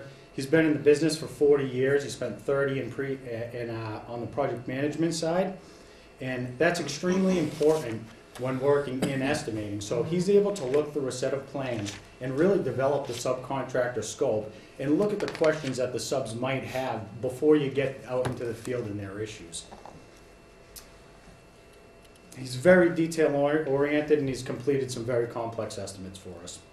The other estimator that'll be working on this project is Nick Bean. Nick is innovative. He's always trying to find clear and concise ways to illustrate the information to you so that you can fully understand it in a simple form. We call him the phasing specialist. He's worked on some of the most complex phasing projects our company has seen, and he comes from a project management background as well. The Logan Company will be our MEP estimating consultant, so that's mechanical, electrical, plumbing, and fire protection. And they specialize in this industry with the MEP estimates. There aren't many public projects that go through without seeing the eyes of Logan. And they do a great job in the value engineering process, looking at different options when you're evaluating systems. And then additionally, George, Jeff, Mike, and Scott will all be involved in the process. We work hand in hand. George and I work together on every project throughout pre-con, and it acts as a smooth transition from pre-construction to construction because George is involved from the beginning till the very end. They'll be involved with plan reviews. They'll be supporting the pre-con department through the process with construction, scheduling, and phasing. So I'd like to shift gears to our active CM at Risk projects. So currently we have 2 public and 2 private CM at Risk projects, and I'm going to touch on each of these. This is just a short list, but I want to touch on each individually. So first and foremost is our most recent CM at Risk project is the Hopkinton Early Elementary School. This was pre-K in first grade. I would say that it parallels the Pine Grove School probably the most out of all of our current projects. It's a $33 million GMP, 82,000 square feet, so it's a little bit smaller than this school, and they were seeking LEED certification there. And I just want to point out that the thing that's extremely important about us freshly coming off of the Hopkinton Early Elementary School is you're going to have a lot of similar materials, suppliers, subcontractors, and systems. So we can take a lot of that information and attribute it to this project. So that project there, we came to GMP about 2 weeks ago, and that was a 5% savings off the 90% estimate, and which was, the 90% estimate was essentially at the budgeted amount, so we were 5% under their budget. Oops, sorry. The Golden Meyer House, this was a $31 million occupied renovation. This was taking 200 elderly, it's a senior housing facility, 200 units, and we're proposing to relocate them into swing spaces. So that's kind of, you can draw some parallels there with the Pine Grove School as well. Intense phasing plans, new MEP systems, keeping existing systems operational while installing new systems, which is what we have here. There's a envelope restoration component to it, a parapet repair, and some roof replacement. The Mystic Waterworks, this is a private project that we're working on with Pink right now. This was a condensed pre-construction schedule. There's only about 2 months of pre-construction. We entered in with a prior existing budget issue, and we were able to work with Pink and the design team to incorporate scope changes and redesign to get the project back within budget. That project consisted of exterior envelope restoration, window replacement, roof replacement, and MEPs as well. And then lastly is the Fitchburg Yarn Lofts. This is the project that Jeff and Scott are currently managing. It's the renovation of 178,000 square foot historic mill building, major structural improvements, envelope repair, window replacement, roof replacement, new MEP systems as well. So I feel very confident that if you talk to any of the owners, OPMs, or designers on any of these projects, they're all going to say the same thing, in that we're flexible, we're responsive, we always meet our delivery dates, and we're a true team player. And that's certainly nothing less than we would expect you all would say if we worked with you. The last thing that I want to touch on before I hand it over to Jeff is the conceptual estimate. So as part of the proposal, and in your handout as well, we've prepared a conceptual estimate on the project. This was based on option C, with the understanding that this was the ideal scenario. We wanted to see if we could fit that within your project budget of $27,892. So this was the renovating for optimum performance. So our estimate based on the original PDP was $27,854,000, which was slightly under the current budgeted amount. After reviewing the revised PDP, we saw that there was a plug of $355 a square foot for option C, which amounted to $32.25 million. Now, there were a few differences that we found just in that small little table there. A big difference in site work and hazmat. So certainly identifying what the actual scope is there will be important to make sure that both the CM and the estimating consultant are speaking apples to apples. Now, after reviewing the revised PDP, I saw that there were some areas that I was including too much, some areas that I was including too little. I think that some of that stuff is going to be a wash, and with the sufficient contingency that I was carrying, which was a 10% design and pricing contingency, I still feel that that option C, for the most part, if not all, can fit within the proposed budget. I think that we've got a great starting point for discussion, and as I mentioned, we do still feel confident that you can fit it within the budget. So let me now turn it over to Jeff to talk to you about the phasing. Good afternoon, everybody. Good afternoon. How you doing? All right, so my name's Jeff Gilliam. I will be the project manager for the job. As they stated, I've been with Colantonio now. This is my 10th year. It's a long time coming. I wanted to really focus on the last 4 because that's when Scott kind of came on board and him and I have kind of become a team. This is going to be our 5th project together. It's a relationship that really matters a lot to me, and I think it shows itself in the work that we produce. You know, we're really forming a strong bond. It means a lot to me to have someone I can trust and someone that I've worked with before, obviously. So we wanted to focus on one of the jobs we completed together, which is the FA Day School in Newton, Mass., which was another middle school occupied renovation. Shared a lot of similarities with the school, MEPs, throughout the existing school. We had a small addition. Scope was a little different, but still a lot of similar headaches. So we really want to take you down the path of how we approach the job, given our experience and our thought process on this. So we started by identifying a few key priorities as an overall. First is to maximize the use of the summer months. It's just like any other school project that we have. We've got limited time where the school's all ours, and we have to take advantage. And this project's no different. If you guys take a look at the schedule we handed out in our original proposal, you know, we have a lot packed into that first month. You know, we've got the boiler room installation, we've got new electrical service and switch gear, we've got the sprinkler room and new pump installation, and the new roof. A lot of work in that first summer, but this is the kind of opportunities. You got to hit your dates in the summer in order to make the project run. So, secondly, we wanted to minimize disruption to students and staff. There's a level of trust that starts, you know, it starts slow, but we gotta work together. You guys know that we're gonna make the best decisions for you guys, not just for us. We're gonna be out of an area when we tell you we're gonna be out of an area. We're not gonna be working next to you, where students are trying to learn or trying to take testing. We won't be above you or below you.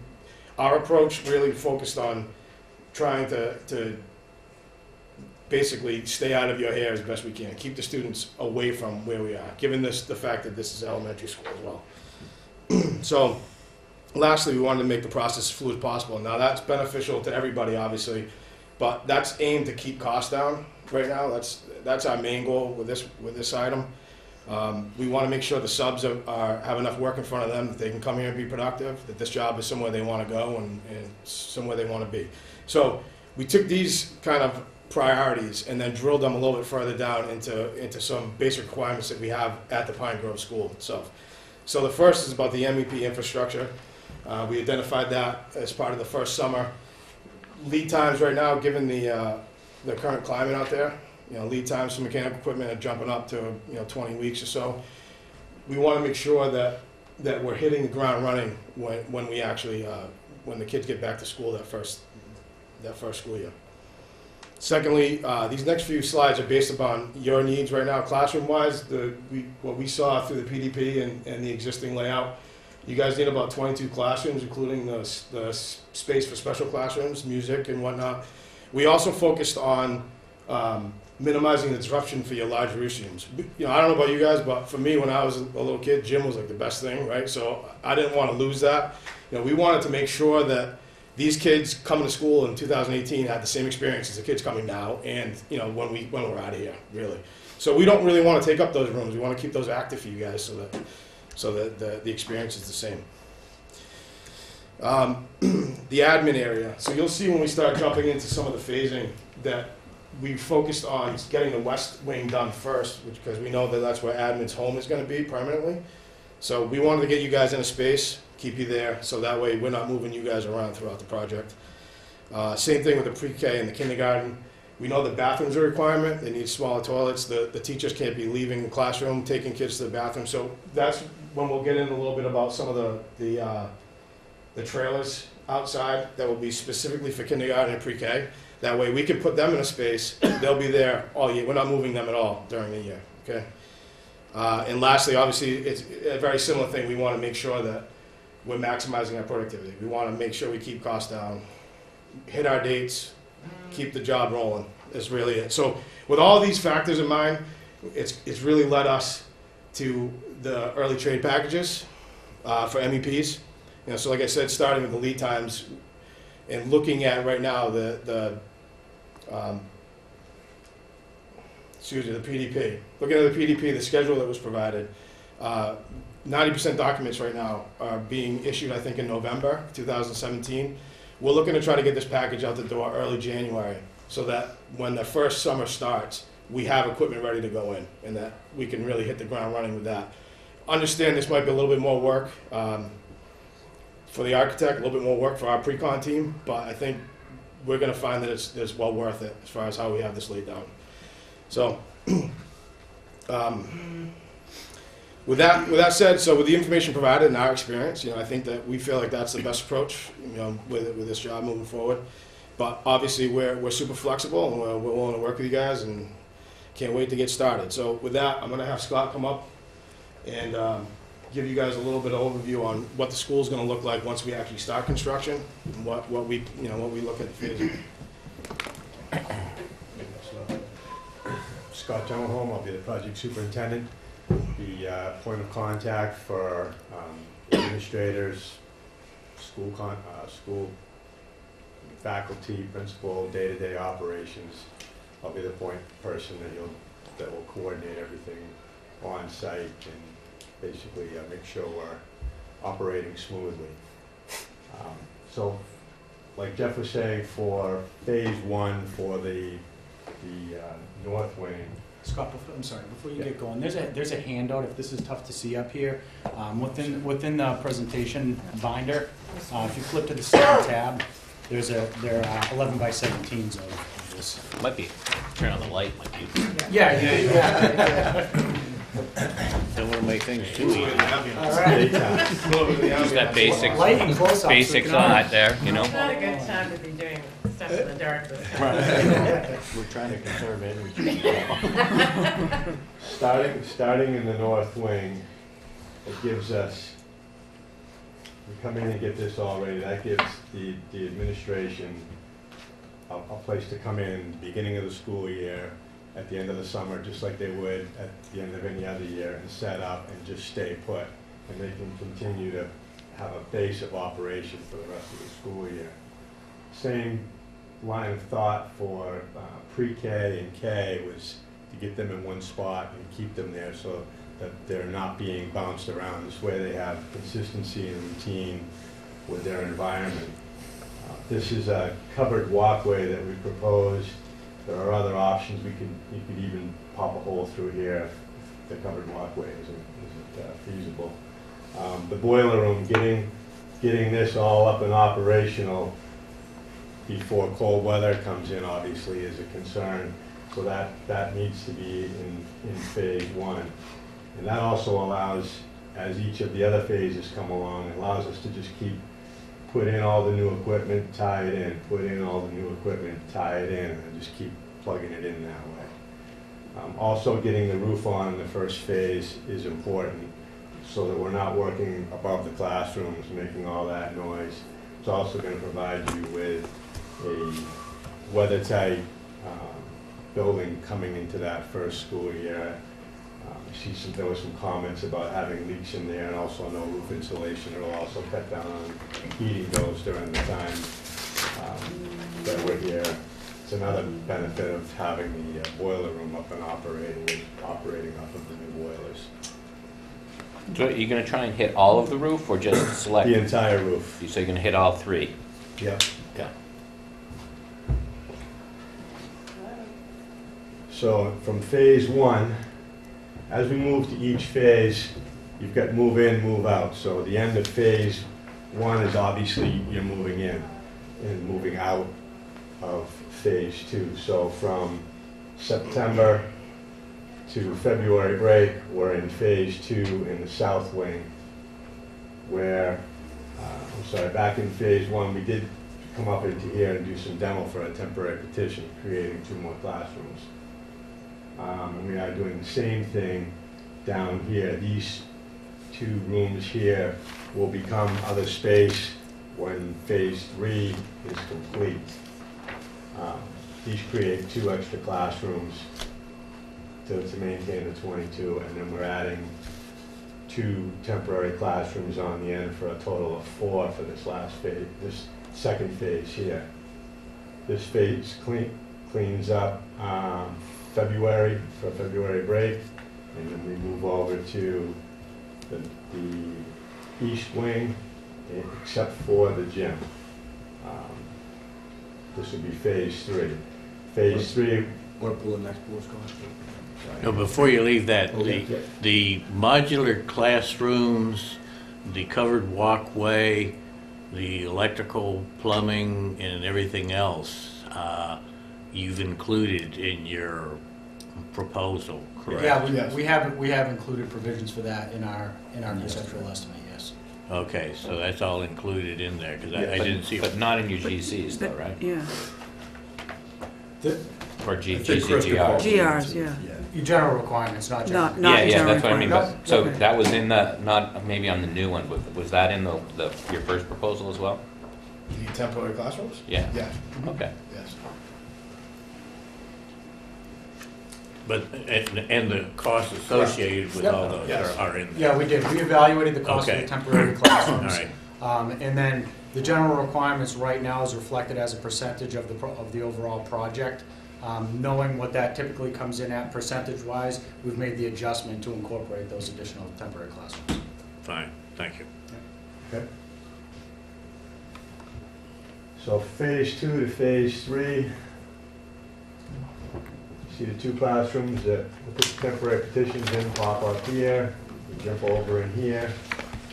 Phase 3, the completion of phase 3 runs right through to the end of phase 4, because this work will take us to the end of the school year. So as part of the end of cleaning phase 3 up in here, we'll be pulling these temporary petitions out, getting rid of that, the modular classrooms. Phase 4, finishing up with doing site improvements, gymnasium and cafeteria and the kitchen area for the second summer. So coming into the school year and going through the summer. One thing that I should have mentioned is with each phase, except for the north wing, with each one of these phases, it's everything, inside and out, windows, repointing, everything, so that we're not outside working while they're trying to half class or anything like that. And then the north wing, the exterior, the windows will probably get wrapped up for phase 4, because the windows, it's unlikely we'd have the windows at that point. And with that, I'll turn it So over to that Jeff to would, close basically, it up. yeah, something that I probably should have mentioned too was the window procurement, but we weren't gonna have the north wing in time to do the north wing. So we will be going back there in phase 4, just to install windows. But other than that, when we turn over a space, it's gonna be as close to possible as being completely finished. The other thing too that's not really noted on any of our phasing plans, the site scope, which we feel is gonna probably be modified over the next few months. You know, we can obviously, we're flexible enough to tie it into any of the phases where it fits in. You know, we're looking to grab as much work as we can. You know, if we can grab something in phase 3, we will. So as long as it doesn't disrupt your day-to-day, that's what we're looking to do. So I think with that kind of concludes our presentation piece. So if we want to get in the Q&A, I think we'd be ready for that. Maybe. You get a bonus point for being the first one to keep it under the time we gave you. Is that bonus? We get bonus for that? No? It's like coming in under What are we budget. at, 22 minutes, 30 seconds? Yeah. We timed this pretty couple times. Okay, I'll start with the questions. We have an extremely tight budget. The project is an MSBA pilot project for a limited scope repair. For both the town and the MSB approval process, every penny counts. What can you do to help us arrive at a scope and cost for the project which will be acceptable to the Raleigh voters and to the MSBA? Yeah, I think we'll. Actually, Chris and George, can I just interrupt? Can the two of you get up in front so that you're not behind Sure. Dennis and Larry? Thank you. They've been looking over their shoulder. You know, maybe, I'm gonna- let's rearrange. Do you mind if we pull up and just sit around the table? Does that work? Yeah. Okay. Is that better? Does that work? Move Yeah. Scoot up here now. Yeah, you go. Now. Jump right in. There. Good. This is better. Where's the general? Fantastic. So to answer the question, I think that you're headed in a good direction right now, being that we've all spent a lot of time on the original PDP, but the revised PDP provides even more direction as far as the scope of work that needs to be included. So I think first and foremost, step one needs to be to estimate the scope that's within that revised PDP and kind of getting an order of magnitude of where we think we are. And then it's managing that through the process, establishing appropriate contingencies, and working with PM&C, the estimating consultant, to make sure that we have tight numbers. If we see that we're approaching near or over budget, going through the value engineering exercises and sitting down with the team and, really most importantly is showing you in a format where you can make decisions as to what scope you want to include and what's important to you. I'm gonna pass. So Scott, my question is for you. So if you could just tell me what your best project was and what was the most challenging for you, and then also, should Colantonio be selected for this position, you and I would obviously be having to form a very strong working relationship. Why should it be you for the job? Probably my best project so far, I would say, is the one Jeff and I are doing right now, 'cause we've had it from start to finish, and it's a good job. It's going really well. We're probably conservatively a month ahead of schedule right now. We're starting to turn stuff over on the 3rd floor. We don't have to be completed until the end of May. So it's been flowing really smoothly. The thing I like about Colantonio is they set us up for success. We're never put in a position where we're feeling like we're battling from the bottom of the barrel. We're set up with everything in place that we need to succeed. All we gotta do is show up and do our jobs every day. We usually have all A players for our subcontractors, which makes it good for us. When we do get in a tough spot, I know I can count on Jeff to go in there and work out a deal with a subcontractor that's gonna be favorable to everybody. He's got a great relationship with all the subs, puts me in a good spot to be able to get out there and have to make tough decisions with these guys if they know they can go back and have work something out with Jeff later on down the road. As far as my experience and why you should choose me, I've been doing this for 32 years. I would say over a third of my experience is occupied work, and there aren't a lot of supers out there that can say that. 95% of my work is all renovation work. Renovation work is a lot different than new construction work. Renovation guys usually, not to toot my own horn, but usually can go both ways, new or renovation. But new construction guys very rarely can make a switch to go to renovation work because there's too many unknowns. If you're used to going with a certain plan with new construction, it's not the same with renovation. You've got to be able to change your plan midstream. When an opportunity comes up, and they'll come up out here, our subcontractors will be looking around, they'll see an opportunity, I'll come to you and say, hey, we'd like to work nights for a week. We can get this done, and it's gonna put us ahead for this over here. And everything that happens like that benefits the job at the end of the day. It's gonna save time, it'll save money. If the subs are making money, the job's going well, it's like a snowball, it just keeps going better and better. So my job is to make sure the subcontractors make money, because if they make money, the job's going well. I have 2 questions. One would be, what are your major concerns on the project? And if you don't have any major concerns and think it's a textbook case, you can freely admit that. And the second one would be, what differentiates your company from others that we've talked with? What makes you unique in your approach or different from others? You want me to handle the first one? Yeah.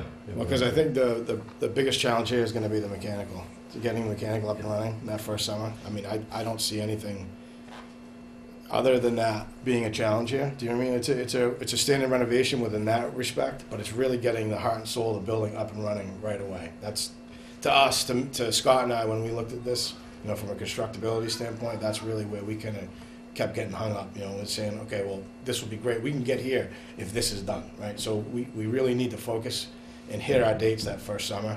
So I think that's really the challenge that we're going to have is making those 2 months as productive as possible and getting that boiler room up and running. Is that the lead time you need to get the equipment? This is why we were talking about the early trade package. So if we can maybe go out to file sub-bid for the MEPs in early January, what we do is we get those guys on board by February-ish, and then we start getting that ball rolling. So from first submission to probably actually landing equipment on site, we're looking at like 20 weeks. So that's why we're really pushing, so that when the end of June comes and the kids are going by for the summer, everything's waiting here, and we're ready to start working right away. So That's really what we're pushing towards. What happens if that doesn't fall into place? Well, that's a big if, then you're in trouble. But then Right that's- now, just not to jump on you, but Yeah. right now with the schedule, what we've done is we've actually left a couple of weeks. We based it on 20 weeks. The 20 weeks falls right now into early June. After that 20 weeks, there's 2 weeks probably before the kids get out. The 2 weeks really is for the what ifs. If it goes past that, then Then it's a real problem. Then we'd actually be modifying what we're doing and reprioritizing. As far as, you asked the second question, I think you asked us about the differentiator of our company. Right, what makes your company unique or sets you apart? Sets us apart? I think the size of our company is what sets us apart, probably from at least the other 2 people that were, pre-qualified, the other 2 firms that were pre-qualified. We're a medium-sized company. Like I said in the presentation, we have 5 to 7 projects going on at a time. I only have 5 project managers. I have 6 or 7 superintendents. The way that we're currently, managing our company, that allows me and the people around me to really stay in tune with what's going on.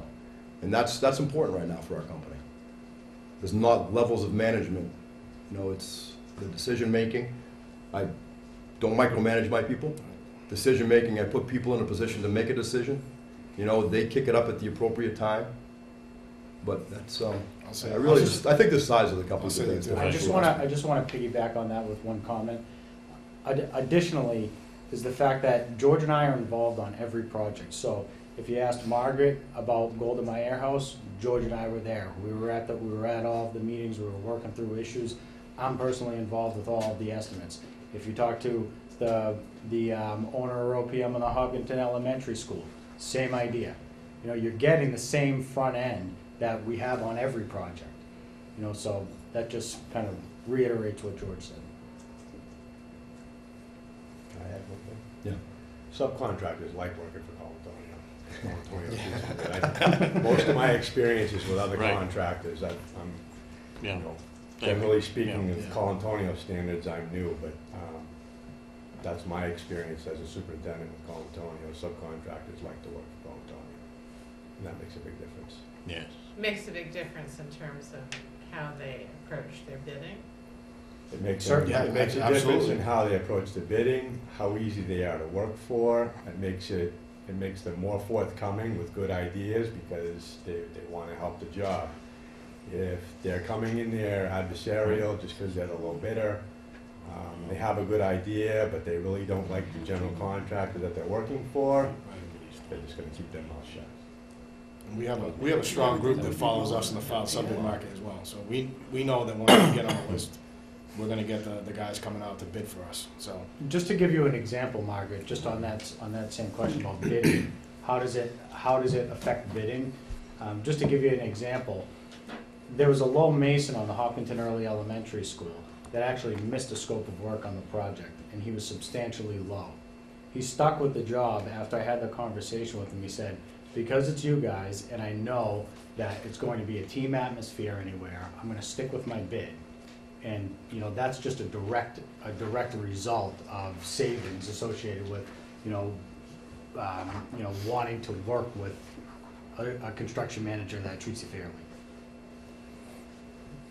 And we are banking this. The other point I want to make, we're talking about the subcontractors. We have from February to June. We have 4 months. As good as we're going to do ahead of time, phasing and planning for the MEP guys, we're not going to get everything. We can't. Right. We're taking the opportunity with the early trade package from February to June to really get these guys involved. There will be some investigation going on. These guys will get out here and be working. There'll be more than material procurement because we need to hit the ground running in June once we get out here. So we're taking those 4 months and we're really going to maximize the efforts with the subcontractors in those 4 months is the current plan. Okay, thank you. So, I think you guys are very believable, and I haven't worked with you. That's good though, right? Right. Your slate's still clean, but just listening to your story, I think that you may guys... not say much for you, though. Yeah. But, you know, I've heard a lot about you, a lot of good things.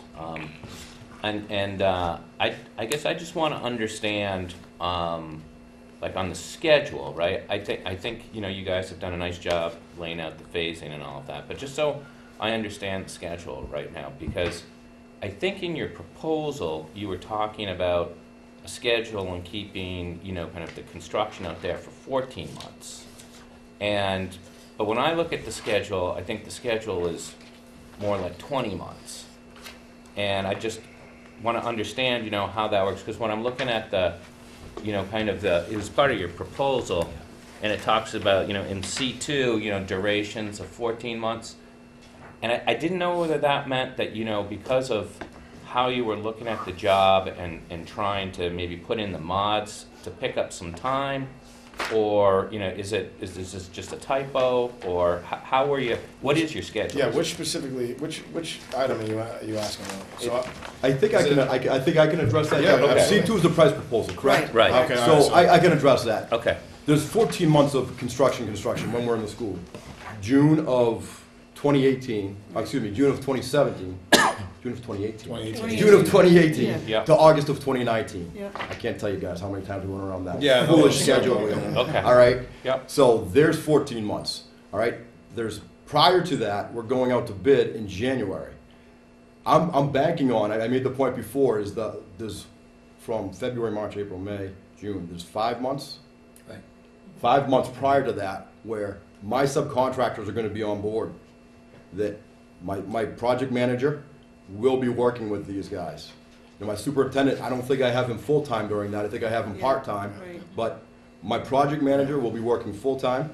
Okay. All right, and the superintendent will be working part-time. And again, I know there's money involved in that. But for me, the planning that can get done once you actually have your subcontractors on board is invaluable when you're looking at, it's an aggressive schedule. Yeah. 14 months for a $30 million job, plus or minus, is an aggressive schedule. Right. We're doing a ton of work that first summer. We really are. For us to get that amount of work done, there needs to be planning done ahead of time with the appropriate parties and with everybody here. Okay. Okay, and when you looked at, this is another question we asked some of the other folks as well. So when you looked at your phasing plan, you know, and we talked about at the walkthrough that there is some additional space in the building, you know, and you guys opted to go to mods. That was part of a decision, I guess, when you looked at it, you said, you know, it's better to go mod route and, you know, pay for that than it is to go and, you know, kind of have all of the, you know, angst associated with having to, you know, work around all of those different things that are going to happen in the building. Yeah, certainly the coordination and just the cost impact. Yeah. You know, while it looks like an upfront cost to put the exterior classrooms out there, there's also a major cost associated with constructing temporary space. Absolutely. And you have the added disruption.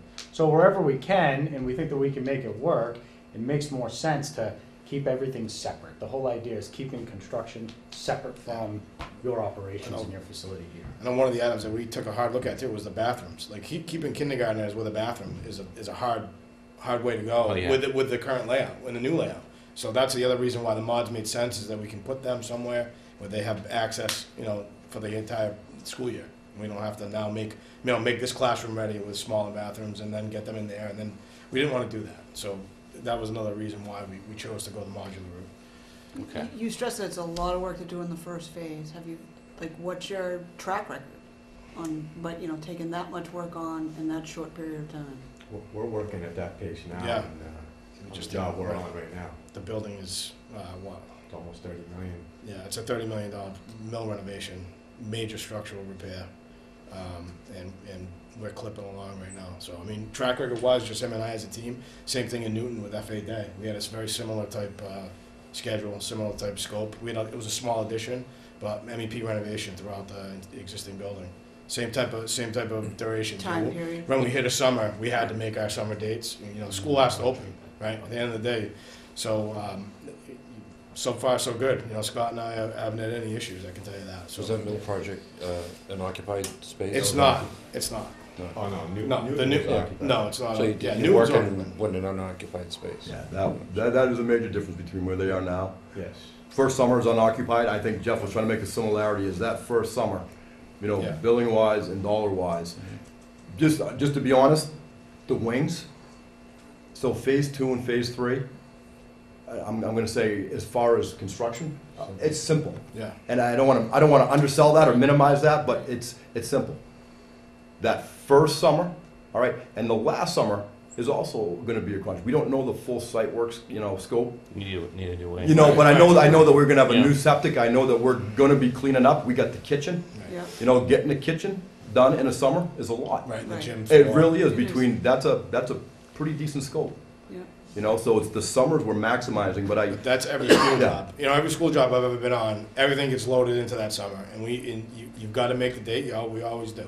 I mean, if we got to start working nights or whatever we got to do to hit the date, that's what we do. If we're prepared and we've planned the work well enough and we get a good relationship going with the school and with the subs, there will be times when subs are slow.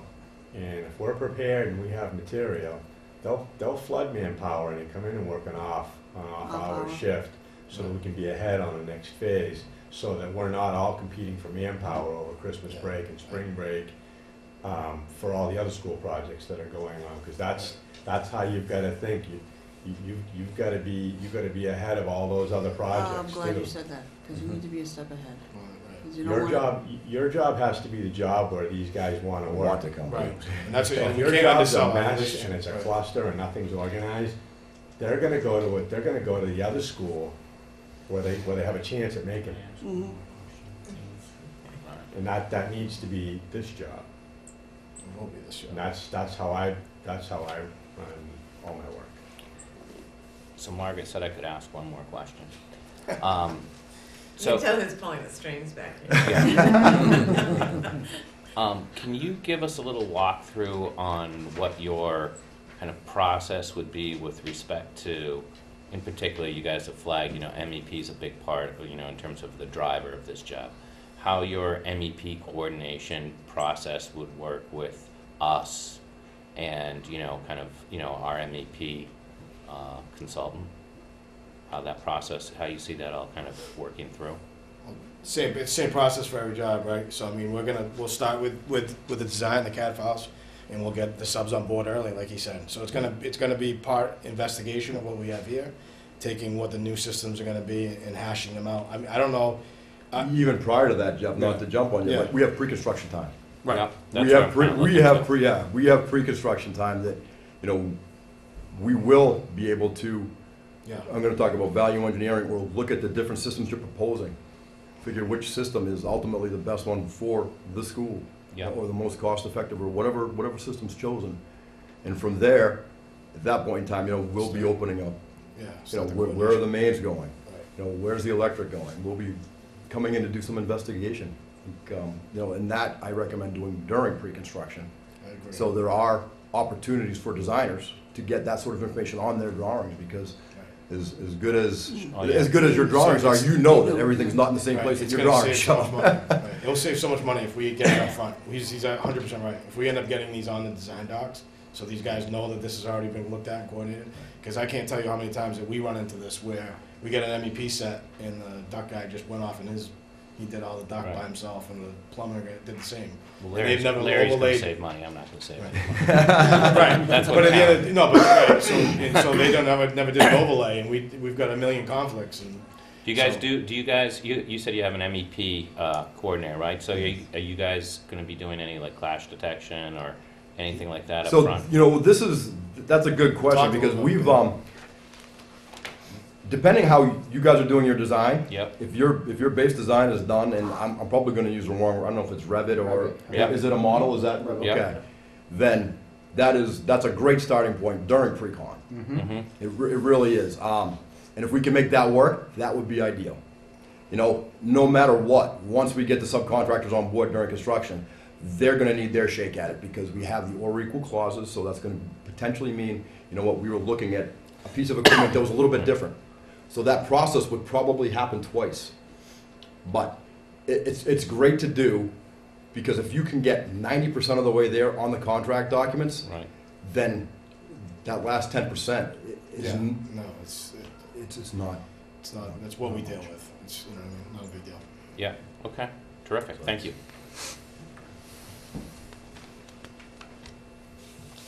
We all set? Yeah, we're all set. Thank you very much. Thank you. Thank you, guys. Thank you Good guys job. very much. Thank you all. Appreciate it.